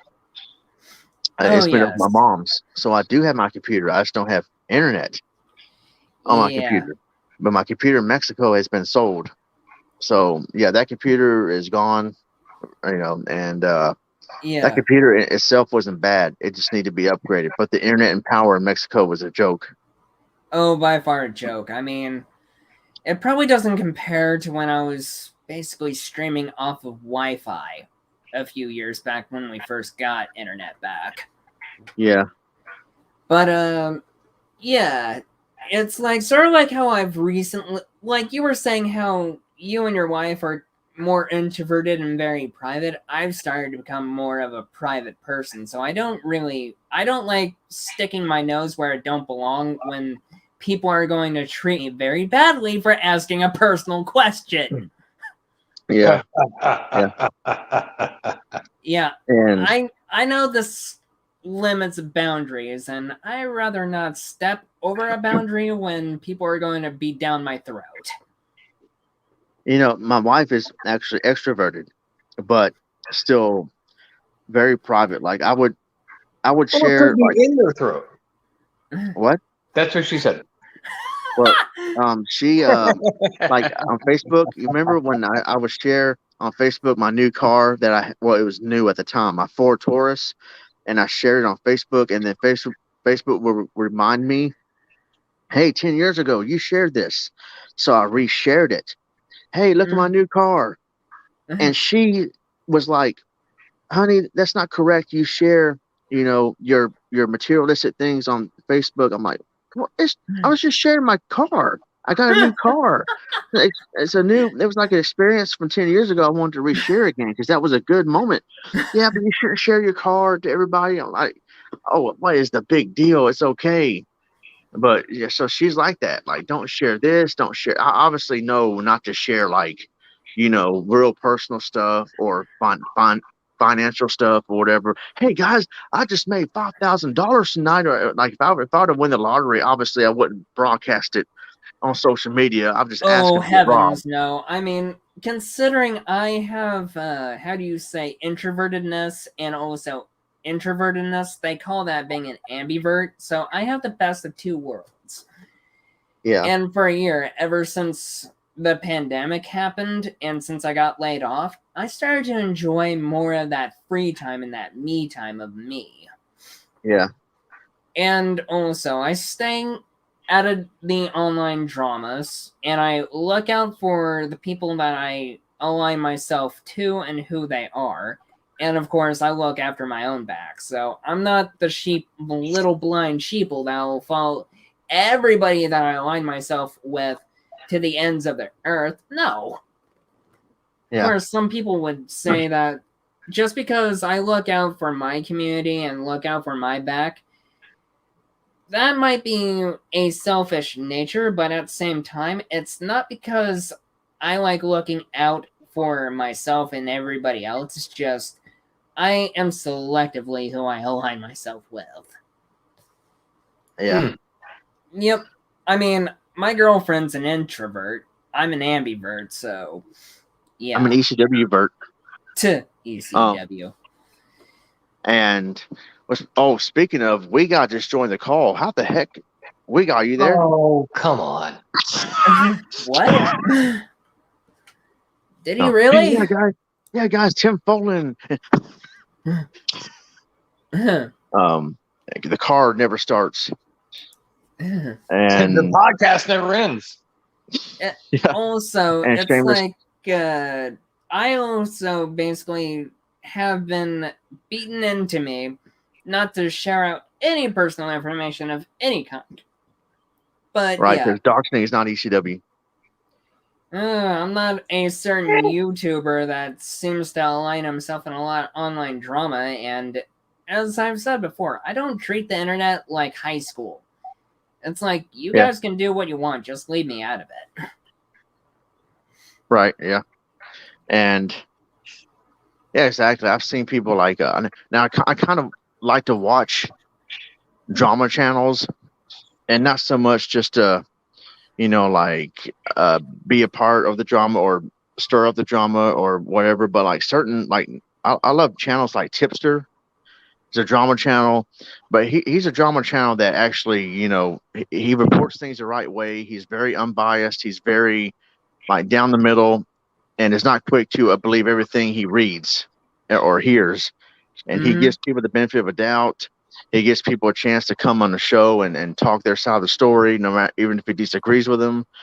And he is someone that actually will help people in need. Like, man, he could have maybe at the time, maybe would have helped out ST2K if I reached out to him and said, hey, we got false copyright claimed. Can you help us out with that? Because he's helped other channels out with that. They got falsely copyright claimed over some BS. Right. And he has such a huge audience that he can actually like help people with those situations. And he has before of people that got wrongly copyright claimed. So those are the type of drama channels I like, not the ones that like to just stir things up just for fun. Like he's a good type of drama channel. Oh yeah, like the good drama. Like who? Archfiend. Oh, Archfiend, yeah. Even the amazing Archfiend, man, I miss that guy. You know what, there was I think a couple of times where he would compliment me in the comment section because he was talking about Ric Flair breaking his retirement and being real mad about that, and I posted a comment saying something, I forgot what I agreed with Archfiend, and someone responded to me disagreeing, and then Archfiend kind of like defended me, saying something like, well, I agree with Ronmower here. I guess you better thumbs down. You better thumbs down my comment too. Oops, wait, you can't, because you can't thumbs down the owner's comment or something like that. And there was probably another time where I think he agreed with me as well. I forgot what it was on, but he did post a comment under one of my Skip Rogers videos where I use my own voice. And I don't think he knows it's me, but he says something like, Skip Rogers sounds like a young George W. Bush. What? Yeah. Oh man. Yeah. And so it's funny. I guess I sound like a young George W. Bush to some people, because in one of my ST2K's A Link to the Past videos, someone posted a comment saying, George W. Bush does commentary on A Link to the Past. That's kind of funny. Yeah. And how do I say it? When it comes to the Archfiend, I was remembering how he was feuding and beefing with Silent Rob, or otherwise Leisure Shoot Gaming. Yeah. I Good remember that times. too. And it's only because Silent Rob got in bed with Archfiend's sister, and Boo Kitty. Boo Kitty. Yeah, Boo Yeah, Kitty. but were they really related? I remember Boo Kitty, but yeah. And but were they really Hmm? were they really brother and sister, or was you just saying that? He was just saying that. The fucked up thing about that was that she was actually married at the time, and the dude was a total cuck. Yikes. And she fucked Yeah. Silent Rob. Ugh. Oh, man. Wow. That dude looked like a young Mr. Burns. Yeah, Mr. Burns. All right, here we go. Excellent. Smithers, go get me a woman. Smithers? Who is this tote? That's a Bushido Blade Warrior, sir. He's worked for you for 10 years. So I guess she was like Mrs. Smithers. Mrs. Smithers. Happy birthday, Mr. Smithers. I knew that was Yeah. coming. That's what she said. Yeah, and the thing All is, right, and so with that, oh dang it, I was going to end on a high No, note, but you fuck had to that. keep talking. Fuck that. I've already asked for this to end many there's times. one We're doing a more fucking ST2K marathon now. Let's One go. last thing is that when I was telling my ex-girlfriend back from 2015 about this, is that That's what he said. is that Silent Rob should have had not back down from the Archfiend, and I was like, why? He has a pre-law degree. I would be running afraid if he can use the power of the courts to screw you over. Well, the Yeah. Archfiend would have kicked Silent Rob's motherfucking ass. Well, no, duh. Man, I would have kicked both of them. No, I'm kidding. I don't think we got anything on Archfiend or Silent Rob because Silent Rob has, how do we say, seems more street cred, so I wouldn't even doubt or debate. Just because he lives in Oregon, I don't care. He might have a piece on him. I thought he was from Ohio. But anyway, Ohio, but Oregon. Well, let me say this. I'm tapping out here. I'm about to get ready to go for the night. But I want to say one thing. I don't care what anybody says. The Archfiend's GameStop rant, ECW. Oh, yeah. Yeah, where he got beat up by a black guy. Yeah, or sucker punch, because that was a messed up thing to do over a video game that wasn't Rob's fault. Oh, yeah. But yeah, And that was. We're but not the whole rant was racially good. profiling, but still, that was dumb. Yeah, but the whole rant was great. I mean, his whole rant was great to listen to. Yeah. Yeah, But that's why we know better not to even shop at GameStop. oh yeah, I learned that probably even way before her Rob's. Well, yeah, that was just the ridiculous prices. Yeah. Yeah. But guys, I don't know about you guys, but I'm out of here for the night. Thank you very much for recording Danny and setting this up, and JMan for the idea. Yeah, I've been for live streaming it directly into the channel, so this stream is staying up forever and eternity into the S2TK's streams and video VODs. Yes, indeedly. And I hope you guys had a great Christmas. And sure did. Thanks. Looking forward to 2022. Hopefully we can do more stuff. As Homer would say, Yahoo! .com? No, but all right, guys. I'm out of here. You guys have a good night. Have a good week. And to the audience, God bless and take care, as Ron always says, because that's his catchphrase. And the JMan, yeah. And as I always say, follow the black cat, because this has been Mr. Bushido, or just Bushido Blade, and Small Timmy Wonderful, wishing you happy Sunday and have a good week. Bye, all. Bear says fuck off.